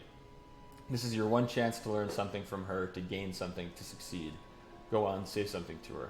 I love these like cubes that people have for heads. This is like, it's creepy and kind of like, it looks so cool. All right, what are we saying? Hello, sorry, I have to leave, or where's the bathroom? You did that collaboration with an artist whose name I forgot. The song was Me Perdon, fucking intense song, and the video is just incredibly cool with you guys coming in at the end. Yeah, the band is called Andino Sons. They're from Regina here, and they're one of our, like, really, still really good friends of ours. Actually, one of the very first show we ever played with the current lineup, with me, Scott, Nate, and Danny, was with Andino Sons. We've been really good friends with those guys. Actually, my sister is dating one of the guitar players from that band. They've been together for a couple of years. It's really awesome. They're all really good dudes. Does anyone know which episode of Umbrella Academy it is in? Season 2, episode 6. All right, what are we saying to this? What is her? She's a professional photographer. Hello, sorry, I have to leave. Or where's the bathroom? Number 3.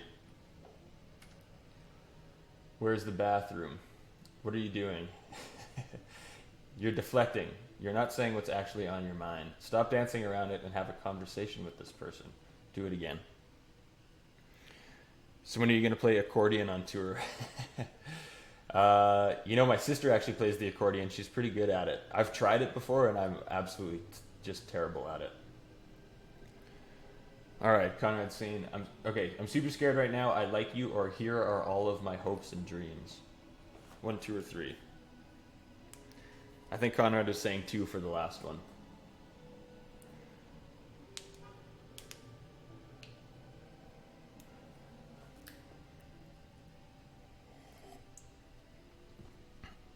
If you like that Me Perdon song, check out other music by them. Andino Sons. I'll throw it in the chat real quick so you know how to spell it. They're really good.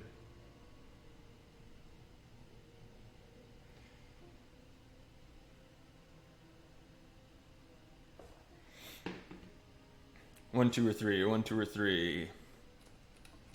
I'm super scared right now. I like you, or here are all of my hopes and dreams. I've got to head off, nearly 7 p.m. here in the UK, but have a great stream. If you're live tomorrow, I'll definitely be back. Awesome. Thanks for popping in, Rowley. It's nice chatting with you. Nice to meet you. We'll see you again soon, I hope. Was the video really a one-shot? Yeah, it was. The whole video was one shot. We had to do it a bunch of times. The other guy, the guy singing at the very beginning too, and smoking the cigarette, is Kiefer McLean, and he's another local guy who's really good. We played a lot of early shows with him as well. Really good singer and guitar player. I haven't heard much from him lately though. I know he's doing like some visual art and stuff, and I think he's in school as well. I haven't talked to him in a couple of years, but I hope he's doing well. And I hope he's still making music because he's really good. Sham picks number 2, and hi, hello Sham, how are you doing? Hope your day was well. Were you working today? I'm going to go with number 2. Sham said number 2. I like you. No, that's not what I said to her at all. You're completely missing the tone of the conversation. Excuse me. I was reserved, but I knew what I wanted. I was confident. For some reason, it was just that one moment, but I was confident. Maybe it's that you need a better feel of the setting. There are a lot of people around us. I'll give you some props to work with. These cones that bounce when you touch them will represent the people nearby.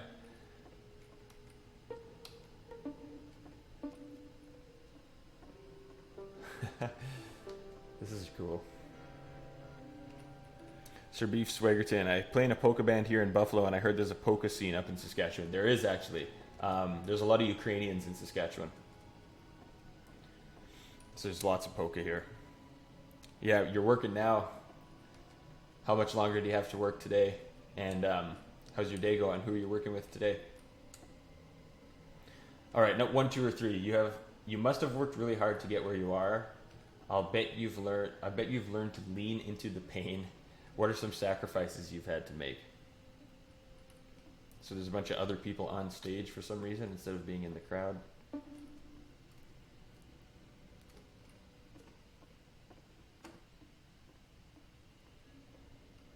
Conrad, what do you want to do this time? I think you tried to choose the last two, and then I didn't go with your choices here. 1, 2, or 3.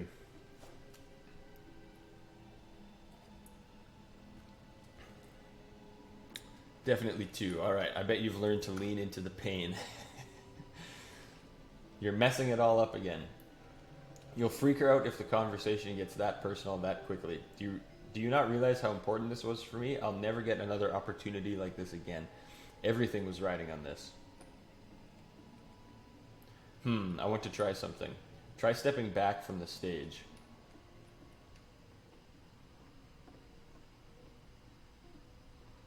There's that light again. You guys should do a show where you play exclusively Stomping Tom songs. Yeah, that'd be pretty good. Stomping Tom is awesome. The 2 lads, but one is away with family, so it's pretty quiet. I finish in about 1.5 hours time. Nice. I hope your day has been good so far. I think you're a godsend to those people you work with, Sham. It's amazing. Okay, yes, now this is working. Ends with this eerie premonition of what's going to happen next in Coda's life. The solution to social anxiety, to fears of having to perform and having to chase success, the answer for Coda is to withdraw, to hide himself away. Which is what leads to scenarios like the stairs that slowed you down several games ago, where it just becomes harder and harder to access Coda's inner landscape because he keeps retreating. He just keeps backing away from possible connections to anyone other than himself. And to be honest, I didn't consider it very healthy when I first played this game. You know, it looked to me like he was trying to justify the idea of just disconnecting yourself from the world. And that wasn't what I wanted for him or for his games. Because I feel like a lot of his games are inviting me to connect with this person, to bring him closer. But what can you do? After this, Coda went off and took another 5 months to make a new game. That hits pretty close to home. I definitely have some social anxiety too. Actually, doing this stream is kind of a way for me to try and fight that a little bit. This is totally not the type of thing I would normally do. I don't even know why I decided to start streaming, but I've been really, really loving it so far. Actually, I think Danny mentioned it when we were in Kelowna, that he was on Twitch, and he was loving just watching people stream, and he's like, you should try it. So I just did, and it's been a lot of fun. All right, let's see. I'm missing some of the chat here.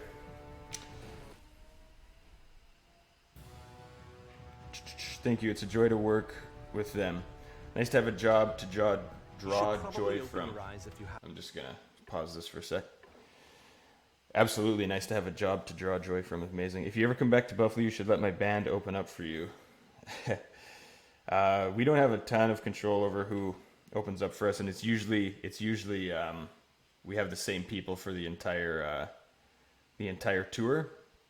But if you ever want to, if you go on our website, you can find like contact info for our manager and stuff, and you could definitely send him an email, send him some of the music, and we'll check it out. Bit late to the stream, so a bit confusing. Yeah, so this game it's by the same people who made Stanley Parable, and basically the concept is this narrator.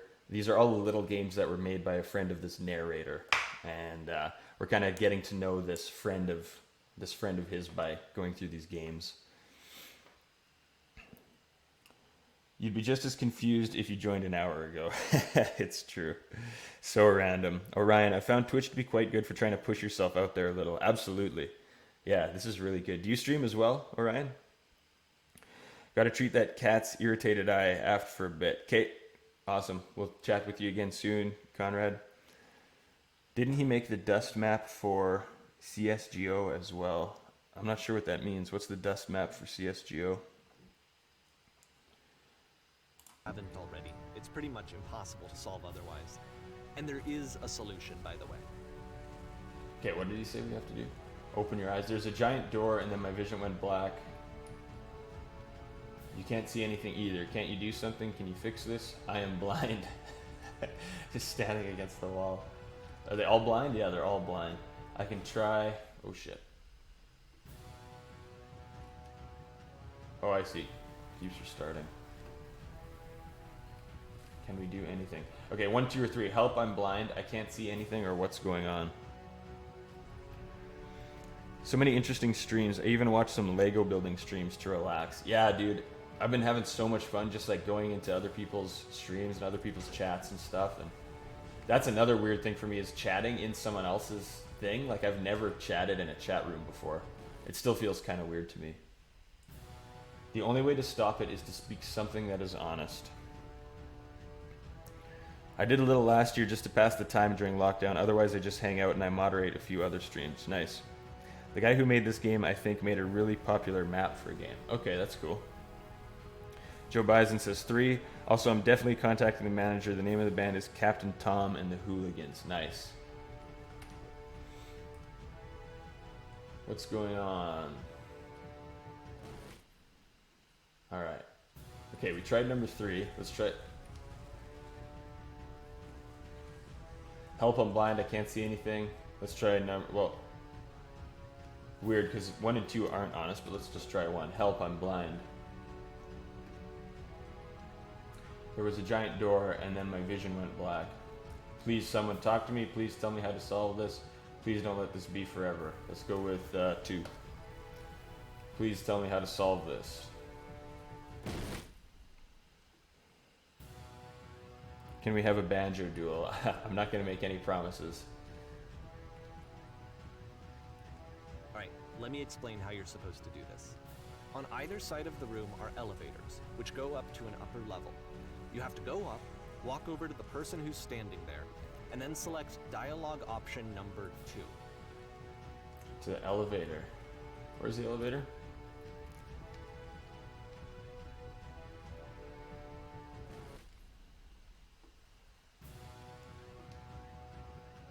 This guy? And then say number 2, I can't see anything.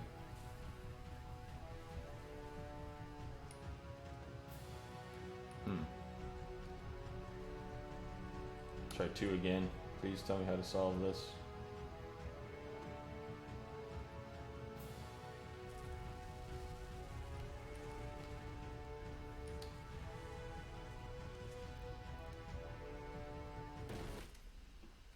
Where did he say to go? Oh, maybe up there.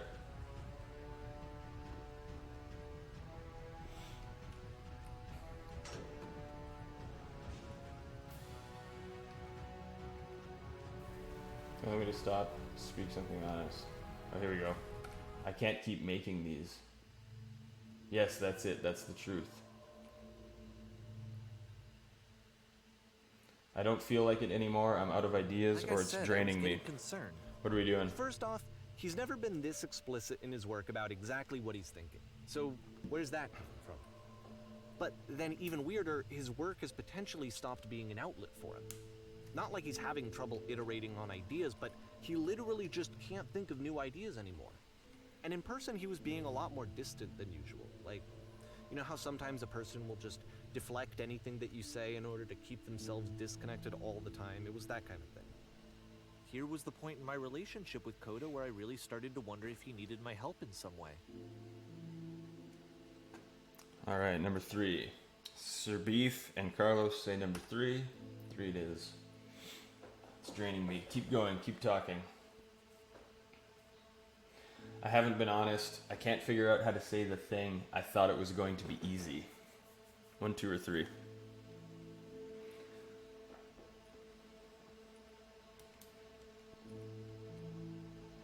I really hope that this doesn't end in some sort of bad thing happening to Coda, but I kind of feel like that might be where this goes. I don't know. 2? Alright, I can't figure out how to say the thing. You're doing it. It's working. I'm alone. I'm stuck in it, or I have to work harder.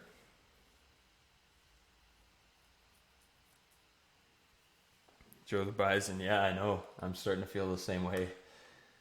This game is. There's been a couple parts. That part where we were in the house cleaning there, that was starting to pull at my heartstrings a little bit.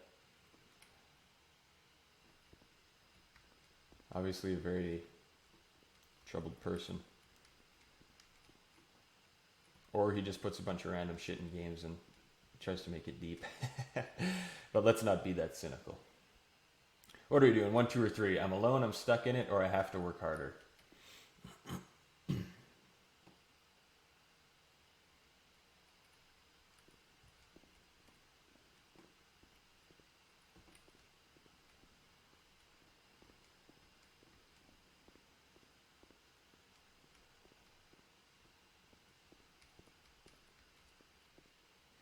I'm gonna try and contact my cousin. If he still has the bow, I'll make him send it back. Thanks, man. I appreciate that. I can't remember if we got it back or not. For some reason, I think Danny actually talked to the person who took it, and they might have sent it back. I could be wrong about that. Conrad's back. All right, I'm gonna go with let's go with number 1. I'm alone. We're going to be okay.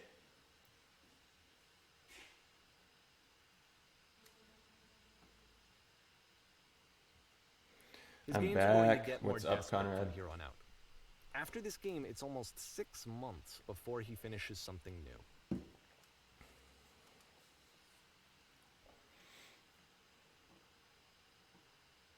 All right, hello, where am I, or what is this? What are we going with?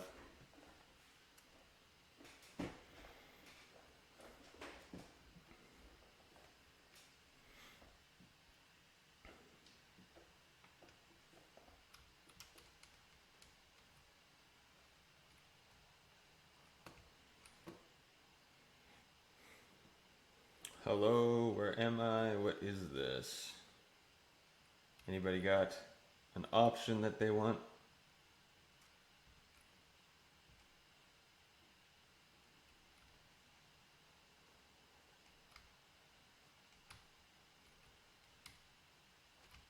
Let's go with number 2. Where am I?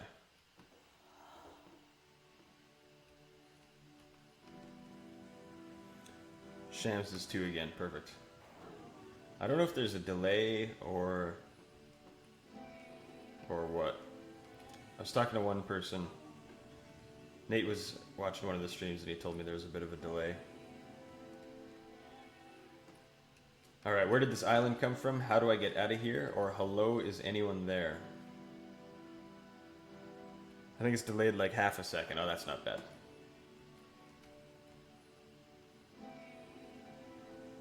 That is not bad at all. No, I was washing up so couldn't type. All good, all good. I just want to make sure I'm not having any technical difficulties here.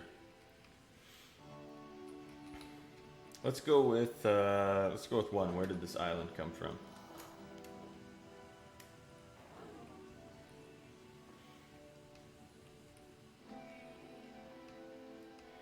Is that a person? How lovely. It's been a long time since I talked to anyone. What's wrong? You look lost.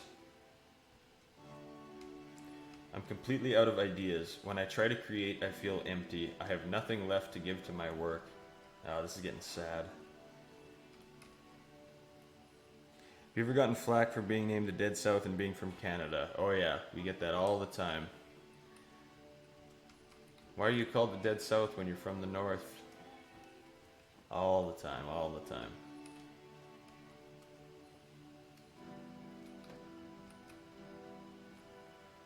Alright, 1, 2, or 3. I'm completely out of ideas. When I try to create, I feel empty or I have nothing left to give to my work. Why? Number 3. Why what? Why do we get flack for that? Is that what you're wondering? Why would I always choose the the most grim answer, I start questioning myself here. I asked that yesterday, sorry. I know it's all good. We've had it. I get it all the time.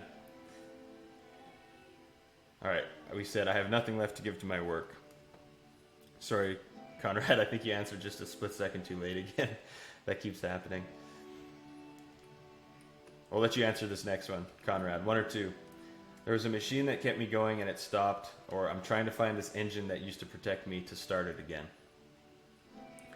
I heard someone bring that up and they recommended me another band and their banjo player was not good. Tisk tisk. What band was that?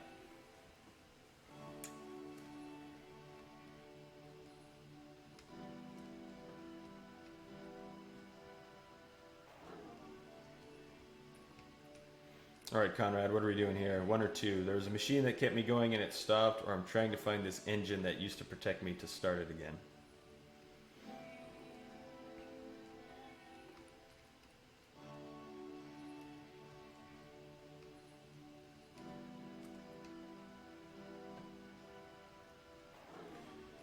Both answers are kind of philosophical. 2. I heard someone bring that up and they recommended me another band. Their banjo player was not good. Captain Tom and the Hooligans. Isn't that your band? I'm trying to find this engine that used to protect me to start it again. Wait, you're looking for a machine? I think I know where it is. It isn't far. What? You have to take me to it, or I need to see it to know why it stopped. What are we going with? 1, 2, 3. I am also the banjo player.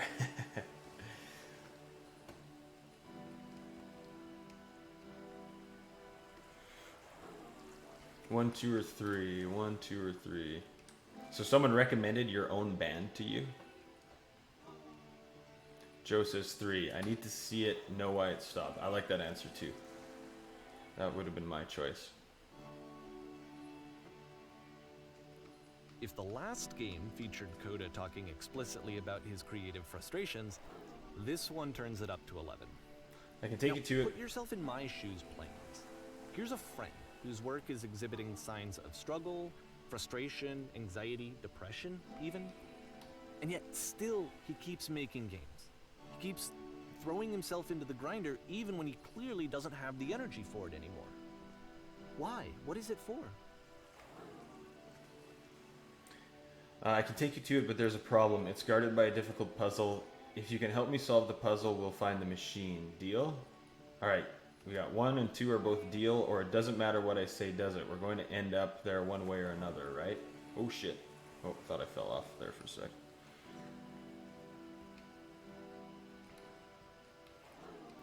Let's go with, you know what? Let's just say deal. Deal. Let's solve this puzzle together. Perfect. Come along, I'll show it to you. I love these, like Japanese style arches. Something about them. Because I always find from my perspective at the time, very pleasant to look at. just what I knew of him, this was a result of how isolated he was. He was in his own little bubble, just sitting at his computer all day, not really showing these games to anyone, not releasing them onto the internet, and so he didn't have anyone outside of himself to connect with. He had no outlet to ground himself on. Alright, here's the puzzle. What do you think? So either, hey, I recognize this, I've solved this puzzle before, or this is easy. What are we going with?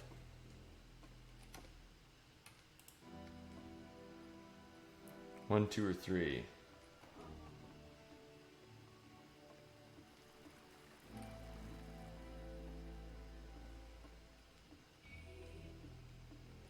One, 2, or 3, guys. I recognize this, I've solved this puzzle before, or this is easy. These answers actually change the outcome? I'm not sure if they do. I feel like they probably don't. Alright, easy. Let's go with this. We'll go with number 3. This is easy. We can't actually solve it yet. Oh, wonderful. Can you tell me how to do it? First you have to close the door. First you have to open the door. First you press the switch on the inside. So first you have to open the door. Okay, now what? Now you have to close the first door. Now you have to open the first door. Now you have to press the switch on the inside. So this is... Now you have to close the first door. Alright, what's next? Now just close the first door. Now just open the first door. Now just press the switch here. Number 3, just press the switch. Huh, that was so simple. You can't. I can't believe I never solved it before out this. of loneliness. It doesn't work that way. You can't be the one writing both the questions and the answers. Then there's no movement. Then there's no circulation. If all of your anxieties are being channeled into your work, then if the work ever fails, you have no backup and you're just going to crash. The other day I went to an open mic at a cafe and met some guys with a folk metal band. The leader's name was Goblin, and they started toting full acoustic screamo. And they came and joined the Hooligans. It was legendary. Nice, that sounds crazy. That sounds fucking amazing. Folk metal band, got started full acoustic screamo. That sounds like it could either be amazing or just awful. Alright, I have nothing left to give to my work. Where am I? Where did this island come from? I need to see it to know why it stopped. This is easy to start again. I'm trying to find this engine that used to protect me and deal. Okay, here we are. Alright, so what are you talking about? There's no machine here, or these are just words on some walls. Let's go with number 2. There's no machine here. I used to live close to an open stage bar. Always a great night. Is that in Berlin, Conrad? Oh yeah, the old people in the front were so confused. Yeah, we've played a few shows like that too. Alright, trust me, you'll see. You have to say that your work is fun and easy. You have to say that game development is simple and joyous and that you love it 100% of the time. Okay, making games is simple. Sure, making games is easy. Or alright, making games is effortless. Let's go with effortless.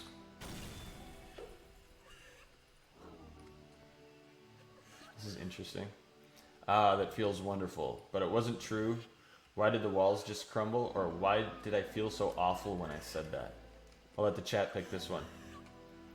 It wasn't true. The walls. Why did the walls just crumble? Or why did I feel so awful when I said that? Yeah, Western Berlin, but the bar is closed for a while now. Also, I live on the other side of the city now. Yeah, that's fair. I imagine getting across to the other side of Berlin isn't very easy. Joe says 1, but it wasn't true. That was going to be my pick as well. Me and Joe are on the same wavelength here. Don't worry about it, just keep talking. Keep saying that creation is easy. When I make games, I feel completely energized. I'm constantly excited and enthusiastic about my work. It is easy, it never stops being easy. I feel like anyone who's a musician or an artist that at all can kind of relate to this. Where it actually is a lot of hard work and frustration a lot of the time. But people do expect you to think that it's just 100% fun all the time. It's always great when they see us pull out all of our instruments like banjos and accordions and such, and then we do music. It's not what they expect. Yeah, in our early days, we kind of got lumped into like kind of the like sort of indie folk scene sort of thing too, and we played a lot of shows like in like theaters for, you know, older crowds and that kind of thing. A lot of people still really enjoyed it, but we never really felt like we fit in with that world. Okay, when I make games, I feel completely energized. I'm constantly excited and enthusiastic about my work. Or it is easy, it never stops being easy. What are we going with this time, folks?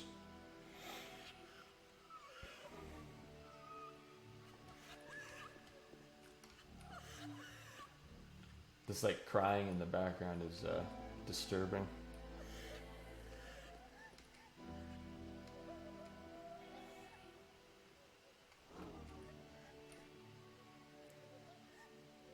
Yeah, when people ask me what a genre is, I never have any idea what to tell them. Yeah, me neither.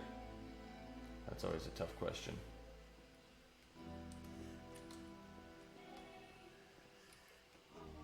All right, let's go with I'm constantly excited and enthusiastic about my work. Hey, it's me. I'm you from after Seeing you this game escaped at the the time prison. that he made it looked really unhealthy to me.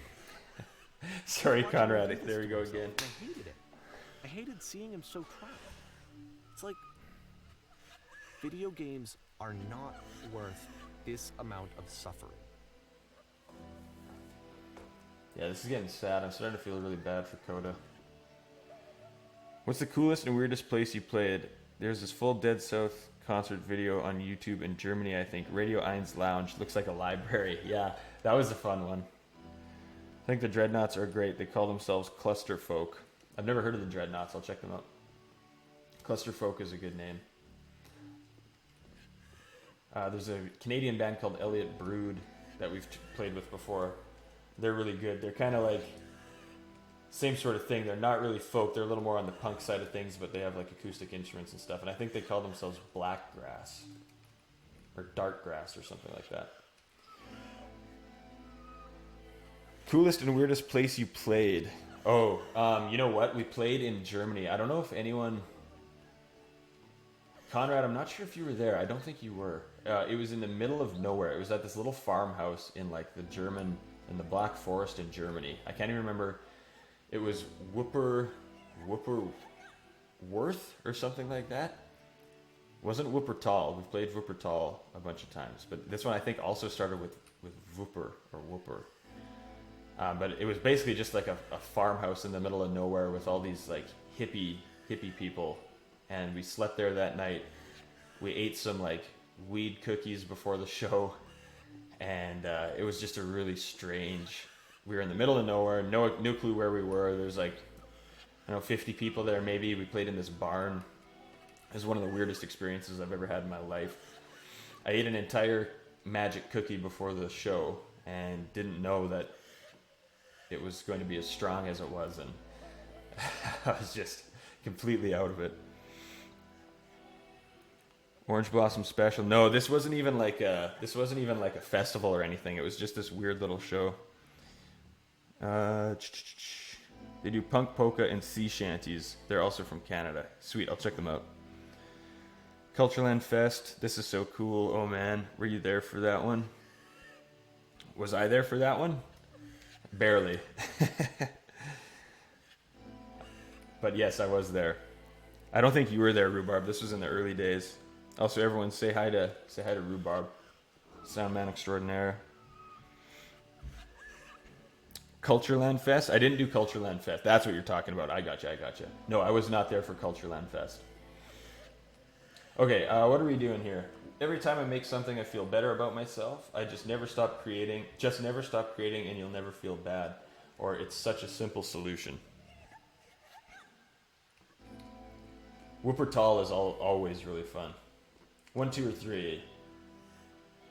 Every time I make something, I feel better about myself. Just never stop creating, and you'll never feel bad. Or it's such a simple solution.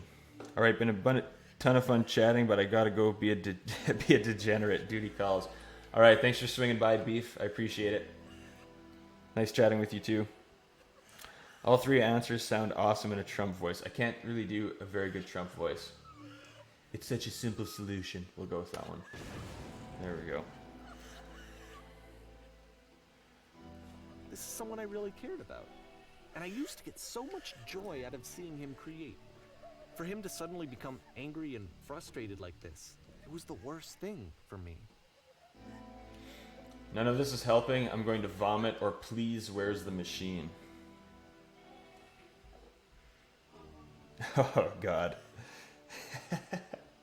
You trying to get me kicked off of Twitch here, Carlos? Rhubarb, share a crazy story. Oh dear Lord. Or are you trying to get Rhubarb fired? Carlos, your intentions. I don't trust your intentions. All right, I'm going to say, please, where's the machine? Patience, you have to trust me. I promise this will work. Please continue. I wonder who he's like talking to here. He's talking to himself. Is he talking to like his conscious, his subconscious, his like ideal self, who he wishes he was? Pain breezes effortlessly off me. Any sacrifices made for my work are worth it 100% of the time. It always pays off eventually. A lot of this is really hitting home. This is really like the struggle of trying to create something, for sure. You get a lot farther into these games than I do. I'm a completionist, Rhubarb. I have to explore every little corner, figure everything out. I got like OCD with that. I can't, I gotta finish the games. We have to finish Abduction at some point too. We just started to get somewhere, but like I said, we're having plumbing issues in the basement, so it's gonna be a while before we get back to that one. I'm just here for the entertainment. I'm not a paparazzi, I swear. Did you get all the endings of Stanley Parable? No, I think you only got like 2 or 3. So maybe I'm not as much of a completionist as I think. Or as I claim. Okay, let's say number 3, it always pays off eventually. That's one that everyone keeps telling themselves all the time, which is sometimes true and sometimes not. I don't know. Yes, This is more, what I keep felt all going. the time. I don't know how else to explain it. I wanted it to stop more than anything. I had never felt so rotten. I needed more than I had ever needed anything for this to stop. There's no shame, no fear, no guilt. It will be saved by my work. I will be saved by my work. I believe this unquestioningly. I'm a vessel for certainty. Let's go with 2.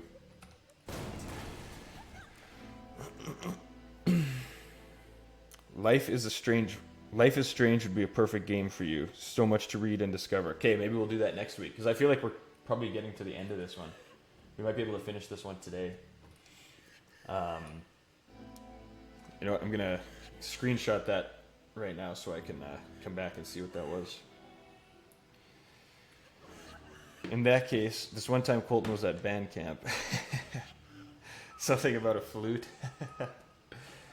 Oh dear Lord.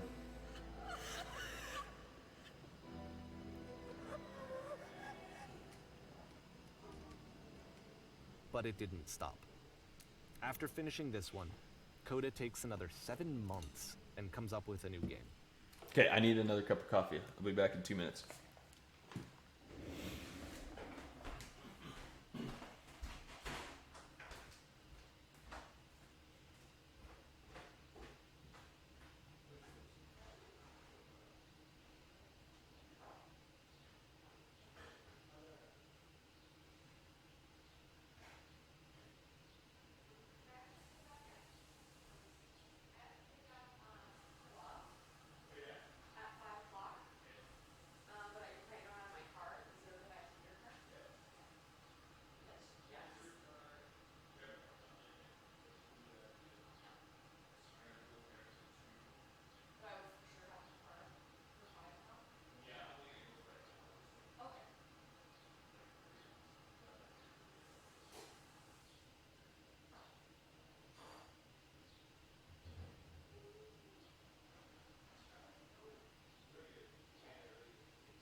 All right, I just put another pot of coffee on. I'll have to go grab it in 10 minutes or so. Let's see, what do we got? Oh God, here we go. Tell us about it now that he's gone. You could talk now he's gone. All them dirty little secrets.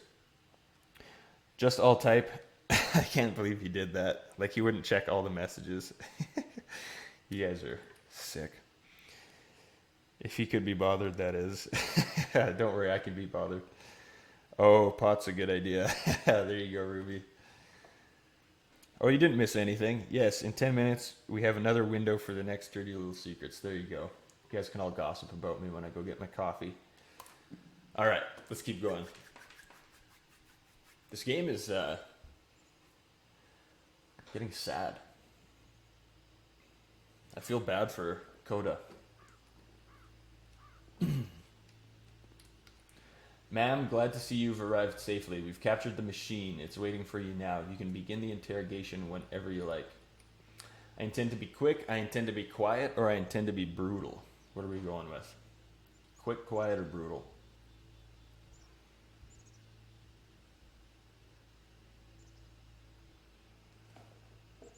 Not going to answer that one. Yeah, I think we know what your answer would be, Conrad.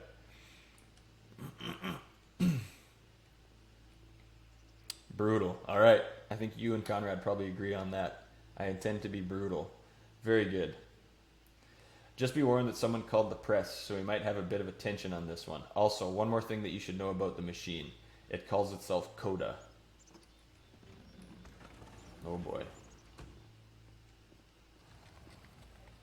Wow.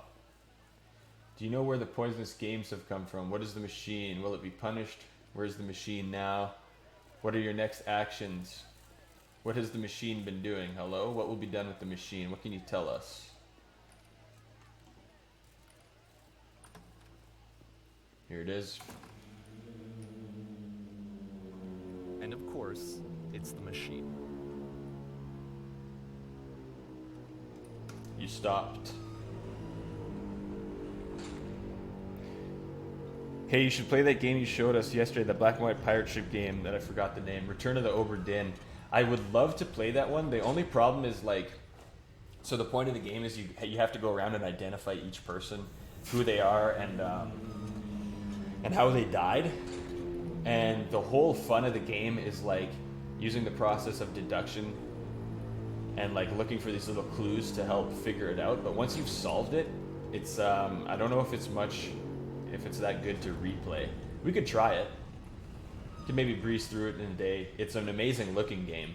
I wish I had never played it and then I could stream it for the first time, but it's not the best one to replay, unfortunately. Those gears could not work like this. Literally unplayable. What's wrong with the gears, Conrad? Would they just all stop? Would they all jam if one of them tried to turn? Okay, we got 3 options here. You stopped feeding us, your work was keeping us alive, or your work was keeping us healthy.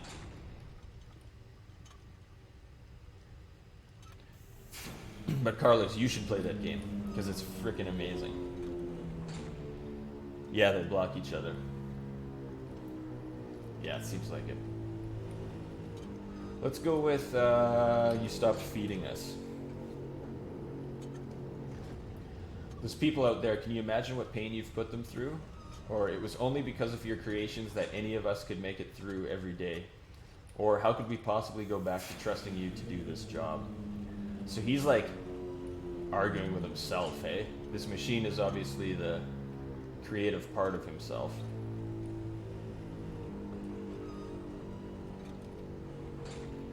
It was only because of your creations that any of us could make it through every day. Let's go with that. That's deep, super deep. So here's what needs to happen. You need to go to the people who are out there and apologize to them. You have to admit to the people that you allowed them to suffer, or I've been so alone. You guys pick this one.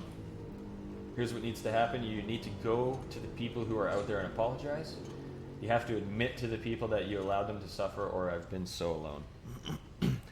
Tear down the wall. Yeah, I totally get that vibe from this too, Conrad.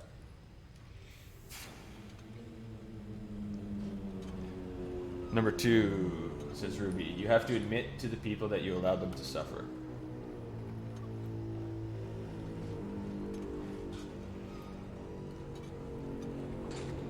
No, nothing? Think carefully. I know how to hurt you, or I have seen the thing you fear. Oh boy.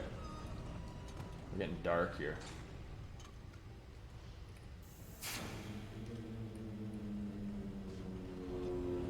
What are we going with? Let's go with, no, nothing? Let's go with that. Excuse me.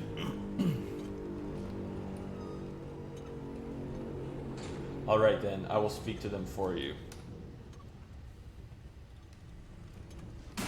Okay, are we going back out?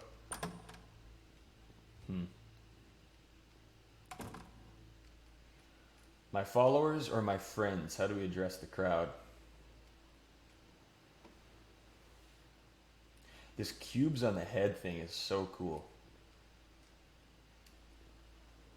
It's so creepy. It's got like a Black Mirror kind of vibe to it. We got 2, we got 1. I'm going to go with Conrad because he always answers just a split second too late. So let's say my followers. It falls on me to deliver bad news, or I have a troubling revelation. Let's say it falls on me to deliver bad news.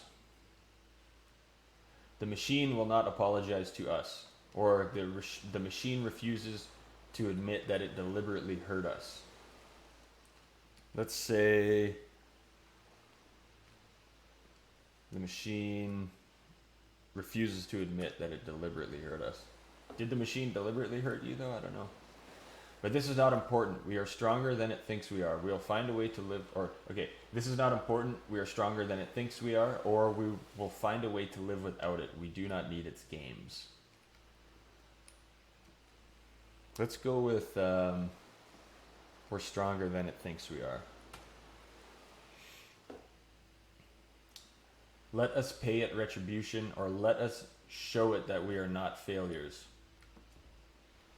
What do we want to do? Do we want revenge on the machine? Or are we just going to show the machine that we're not a failure? 1 or 2. First person to answer.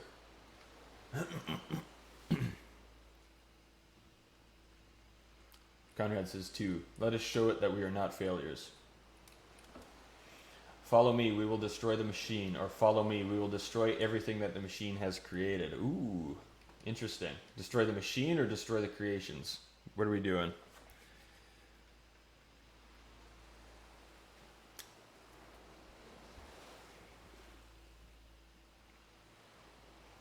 I wonder if this will, I wonder if any of these change the endings of the game, or the different branches. Sham says 2, Carlos says 1, Joe says 1. That's the tiebreaker, so we're going to destroy the machine. Follow me, we will destroy the machine. Alright, poor machine. Back on the stage now.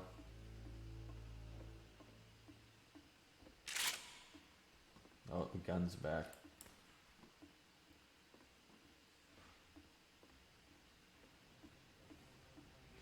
Coda, I'll make sure your work dies here. Or Coda, I'll make sure you are known forever. Interesting. You want to make sure he's known forever, or that he's gone and forgotten? To be honest, I stepped away, so didn't see the choice. That's okay, Sham. So now the work is becoming self-destructive. And I'll tell you, at the time that I first played this game, shortly after he made it, here's what I'm thinking to myself. I'm thinking that Code is stuck in his own head, and that it's having a very negative effect on him, and that all he needs to do is just start showing his work to people, to get some actual feedback on his games. It might get him out of isolation. And so, as I'm thinking this, I realize that I could be the one to initiate it. Because it would never occur to Coda to start actively soliciting feedback, so what if I did it for it? If he could see the difference it would make to have more actual conversations with other human beings, would that bring him out of his mental spiral? Would it give him confidence in himself? Would it bring meaning back into his work?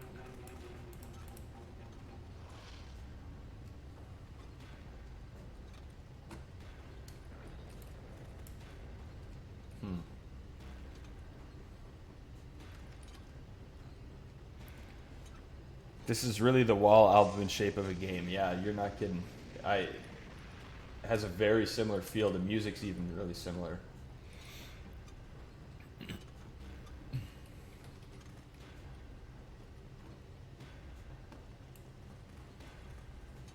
What were we doing? Were we destroying the... Oh, we're destroying the creations, so I guess I just have to keep shooting. So I started showing Coda's work to people. I took this one, and the islands which you just played, the theater, the notes, the house cleaning game, and some of the prison escape games. I brought them to people that I knew and trusted. I asked their opinions. And the great part is that they really loved his games. You know, the point of it all was just to give him some external reference point, but they genuinely loved his work. There was nothing for him to be afraid of.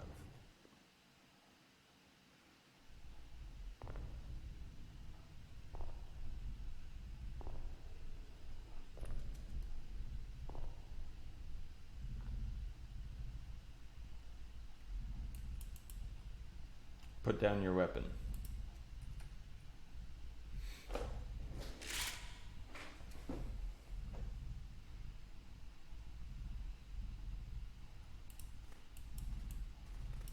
Can you see why I felt like this was the right thing to do?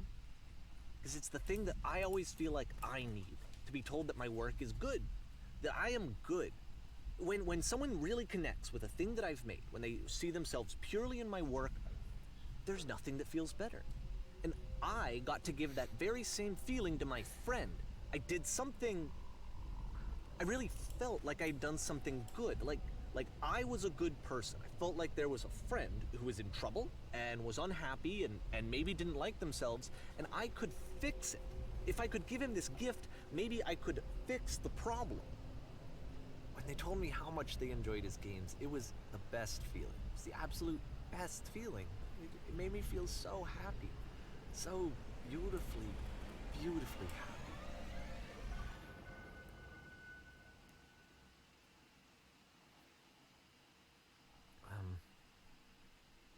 So anyway, Coda finishes this game, and then really he just kind of takes off for a while.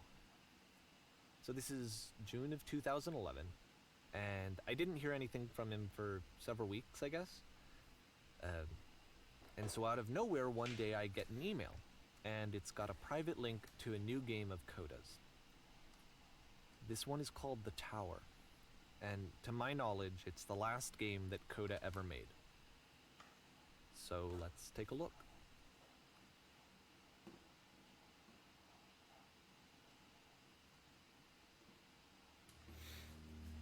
Oh boy.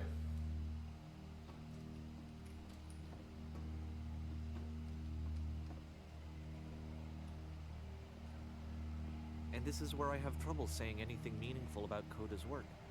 Because more than anything else, the tower just feels distant. It feels like it's trying to distance itself from the world. It's a very cold game. The sounds in the background are so creepy.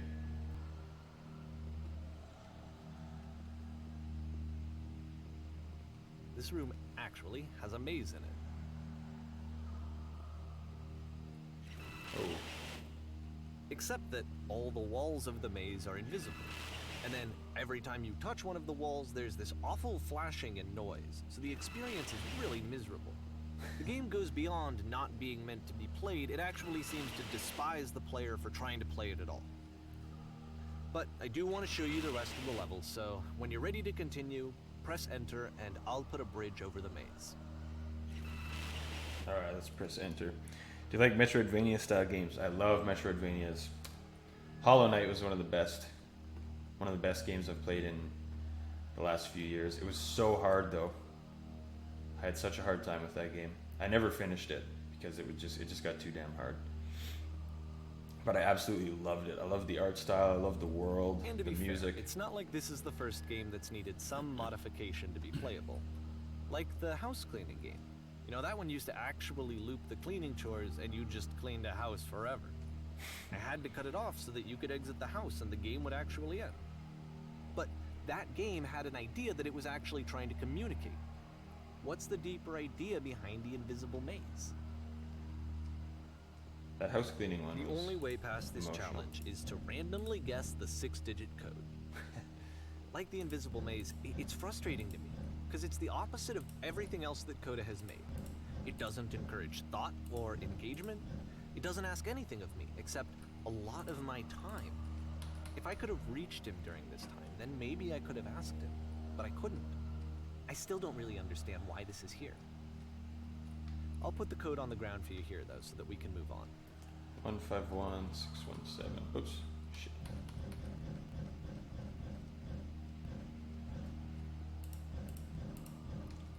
What is it? 617. 617. Alright, here we go. Check out Axion Verge. Okay, I'm going to screenshot this so that I can check again. What game did you just say? I said Hollow Knight. Hollow Knight was amazing. It's Friday evening, gotta get a drink. Good thinking. Good thinking, Conrad. It's Friday morning for me. I'm gonna lay off the drinks for now, but I might have a beer or two later. You know, at the start of this game, I wasn't sure what to think, and I'm really enjoying this. The switch to open this door is actually on the other side of the door, meaning that it's literally impossible to solve from this side. So even if you somehow brute forced your way through the first 2 challenges, and you got to this point, there's actually just no way to progress. Just That's messaged it to you. scary. Awesome, thanks. The idea of Coda cutting himself off entirely, just saying, you know, that's it, that's the end of the conversation, not giving me any way to fix the problem. I feel like a failure, I guess, when I can't fix the problem. But I can open this door for you, so let me do that.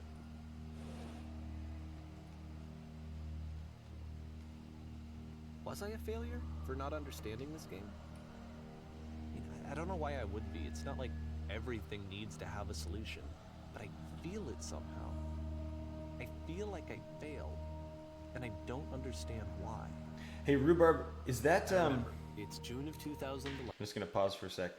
That, I think you and Danny Oliver were telling me about that game PT, I think it was called, that Guillermo del Toro made. Do you know if that's still available? I feel like maybe you or Danny said that you can't find it anymore. But that one would be a fun one to stream. I think it's just really short, isn't Playing it? this for the very first time, and as I'm playing, I'm thinking to myself, I don't know this person. I have no idea who this person is. It wasn't the guy I knew, it wasn't my friend. I had come to so many conclusions from looking at all of his work up to this point, and then suddenly none of them... I had been trying to, though. That was the thing. For years I was trying to get to know him, to understand who he actually was and what he stood for. I asked him so many times to please just tell me what his games mean to him. I asked him please to tell me what the 3 dots mean. And he wouldn't. 3 dots?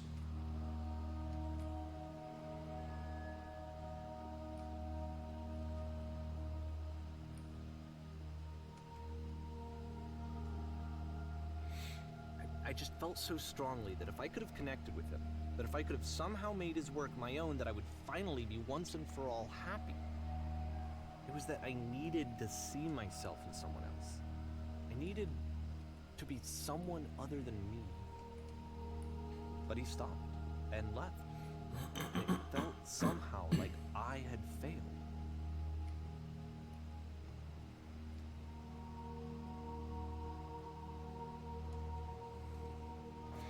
Yeah, PT's so good. PS4s with it still installed apparently sell for lots of money. I think it was supposed to be a trailer game for a new Silent Hill. Right. But you can't really find it anymore. Hey, I wonder if I could find like a zip file or a torrent somewhere on the internet.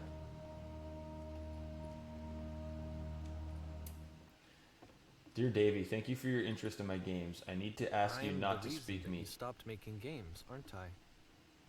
It's because of what I did. I poisoned it for you. Wow, that's pretty heavy. Jesus.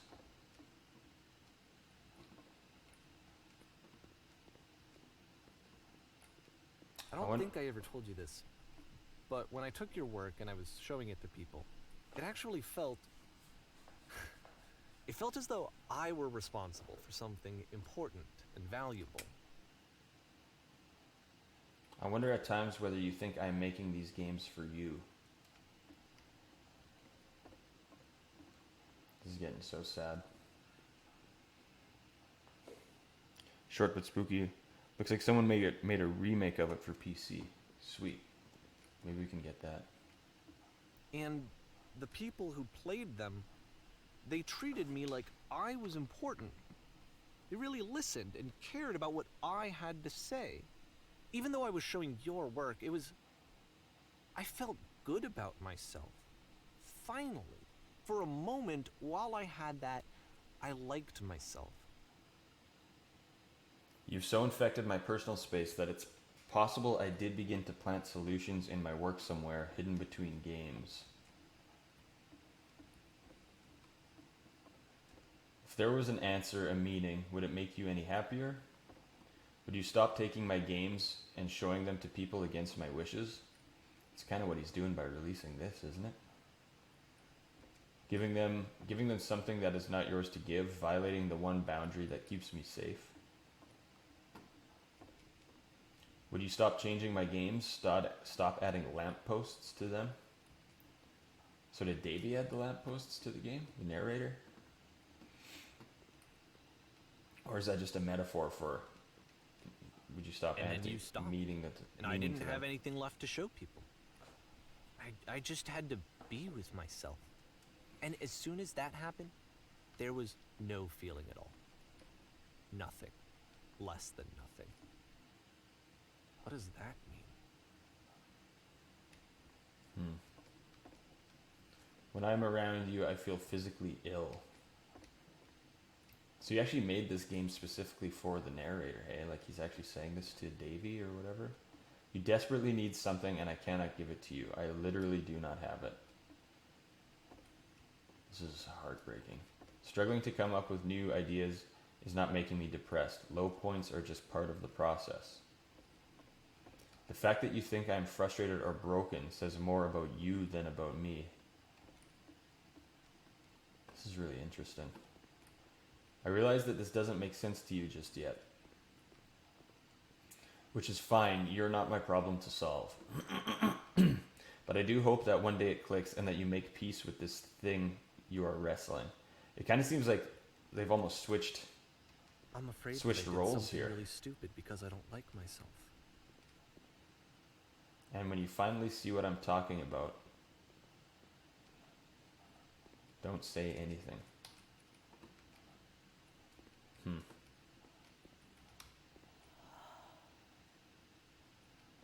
No switch. That's why I'm releasing this collection of your work. Is because I haven't been able to find any other way to reach you. I've tried everything. And so a part of me has hope that if I put this compilation out into the world, and if I put my name on it, that maybe enough people will play it so that it'll find its way to you, so that I can tell you that I'm sorry. I know I screwed up. If I apologize to you truly and deeply, will you start making games again? Please, I need to feel okay with myself again. And I always felt okay as long as I had your work to see myself in. I mean, is something wrong with me? Because I know that I did an awful thing, and I'm doing it again right now. Like, I'm showing people your work, but I can't stop myself from doing it. That's how badly I need to feel something again, like I'm an addict. There has to be something wrong with me. Can I apologize? What if I tell you I was wrong? Will that work? Will that fix it? I don't know. I don't think it will, but there's nothing else that I can do. Just tell me what you want. I'm sorry. I'm sorry. Please, start making games again. Please help me. Please give me some of whatever it is that makes you complete. I want whatever that wholeness is that you just summoned out of nothing and you put into your work. You were complete in some way that I never was. I want to know I want to know how to be a good person. I want to know how not to hate myself. Please. I'm fading, and all I want is to know that I'm going to be okay. Wow.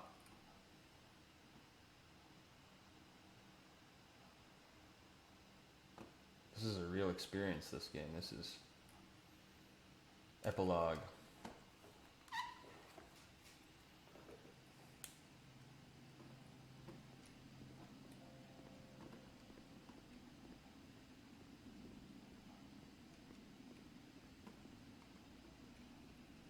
Sent you the link to download PT. Okay, awesome. Maybe on Monday. That's what we'll stream.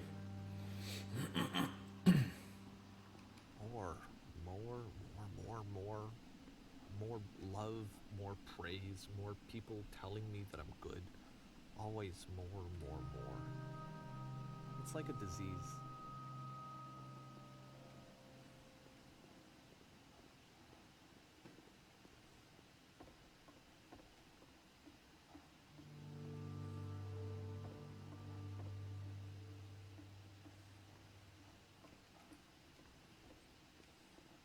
I don't even know what to say. This is pretty raw.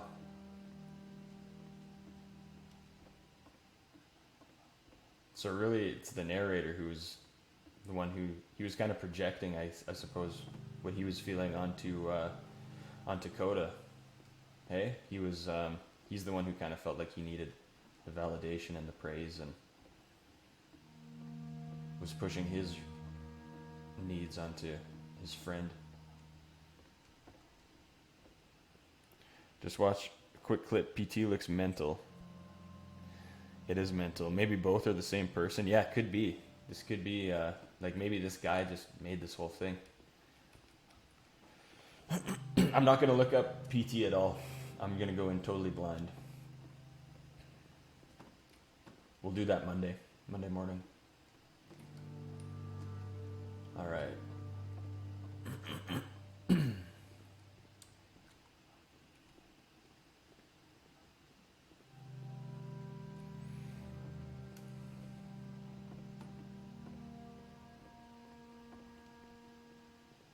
Maybe this red door we can get in.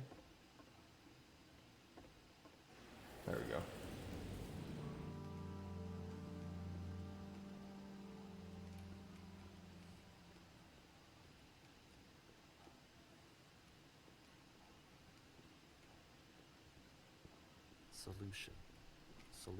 Solution.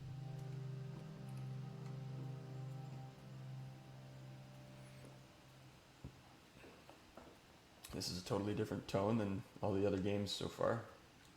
I guess if someone had told me ahead of time that he just really enjoyed making prison games, maybe I wouldn't have thought he was so desperate. I wouldn't have told so many people that he was depressed. Yeah, you were projecting, man. Maybe he just likes making prisons. When are you going to play Dots? Dots is the game I'm working on. I was planning this afternoon of maybe doing a programming stream. And then once the game's done and it's been out for a little while, and all 2 people have played it, then maybe I'll do kind of a walkthrough stream where I just kind of walk through and explain what I was trying to go for with each of the puzzles, and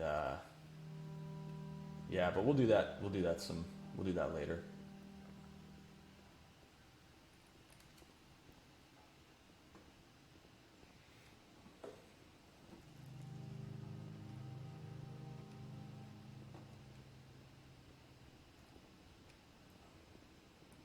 Even now, the disease is telling me to stop. Don't show people what a shitty person you are. They'll hate you.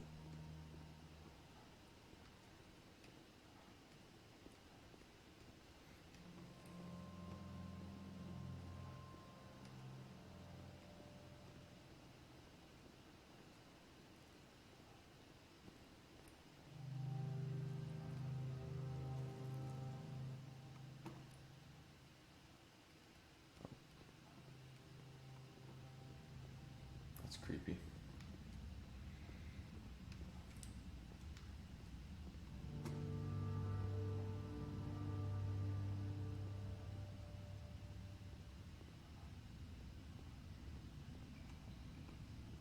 If I knew that my life depended on finding something to be driven by other than validation, what would that even be? It's strange, but the thought of not being driven by external validation is unthinkable. Like, I actually cannot conceive of what that would be like.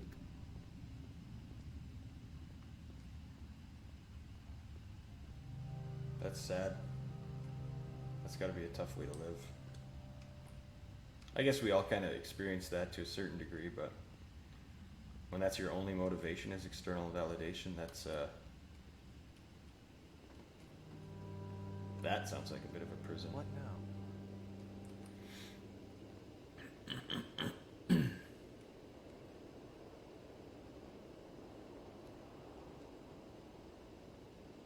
I think I need to go. And I'm sorry, because I know that I said that I would be here and I would walk you through this, but I'm starting to feel like I have a lot of work to do. I have a lot that I need to make up for. So I'm just gonna... Okay.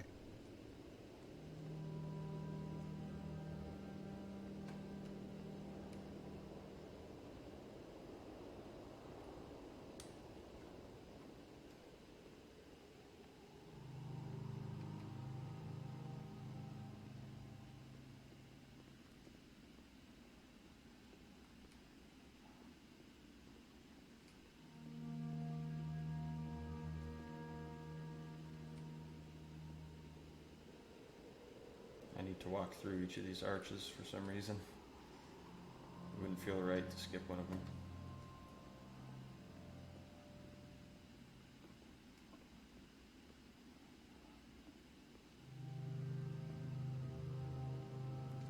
Oh shit.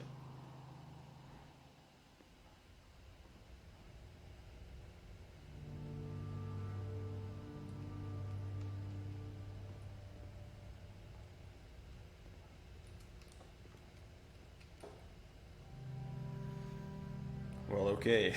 Now it looks like Serious Sam. Yeah, it definitely took a serious tone there.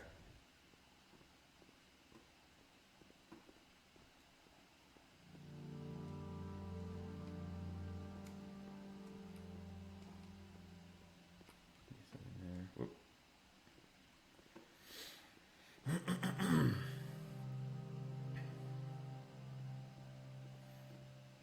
Has this guy made any other games? He did Stanley Parable and this one.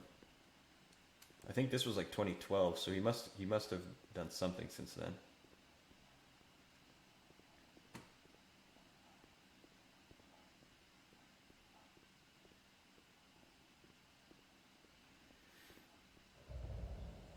Big long hallway.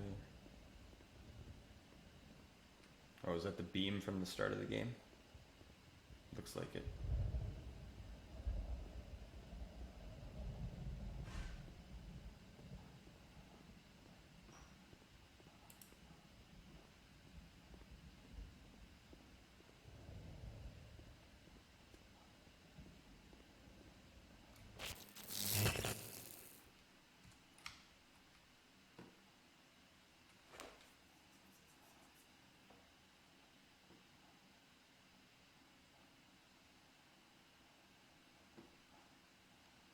Whoa. That's pretty cool.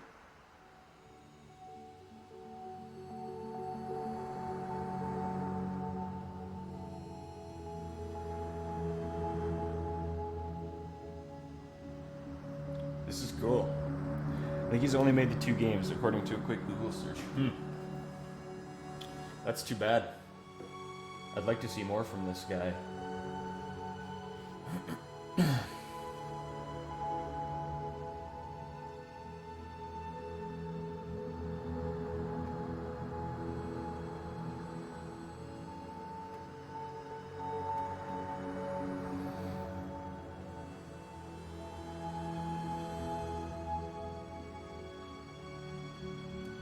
This was a great game.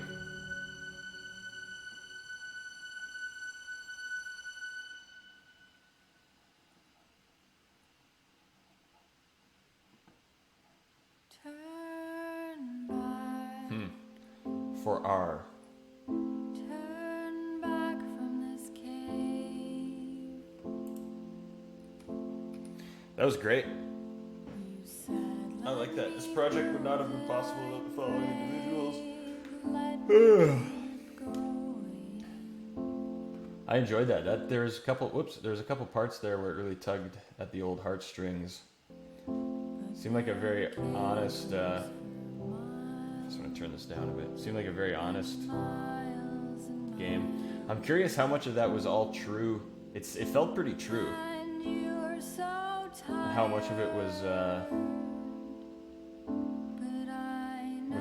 fiction. Oof. For rhubarb. Yeah, the big sad. Absolutely. That was a sad game. It was really good though. I haven't played anything like it, except I guess kind of the Stanley Parable. Okay, we'll leave it there for today. Thanks for joining, guys. I had a really, really good time today. That was a fun one. Saturday, I believe Saturday evening sometime, me, Rhubarb, and Danny Oliver are gonna play some co-op games. We might play Monaco. What did we get, Rhubarb? We got Monaco, Broforce, and Keep Talking and Nobody Explodes. I haven't played any of them. So Saturday evening at some point, our time, Canada time, we'll be playing. UK folks, I hope you're not asleep, but you might be. UK and Europe. And yeah, have an awesome weekend, everybody. Thanks for this. This was a good game. This is one of those ones I'm going to be thinking about for a while. I can tell. Yeah, have a good weekend. We'll do PT on Monday. I'm not gonna look it up at all. We'll do that one on Monday. Just reading about it, he says it's all fictional. That's crazy. Wow. He duped us. Thanks, bye-bye. Thanks for hanging out with us, Joe. Appreciate it. Thanks, Colton. Enjoy the weekend. Broforce is awesome. Keep Talking is fun, too. Yeah, I've seen Broforce played. Looks really fun. Haven't played it. Keep Talking sounds awesome. Don't start too early. I'm thinking like, what do you think, Rhubarb? Somewhere between like 6 and 7 our time? Maybe. We'll have to see what works with Danny, too. Anyways, thanks again, guys. I really appreciate it. Have an awesome weekend, and we'll see you soon.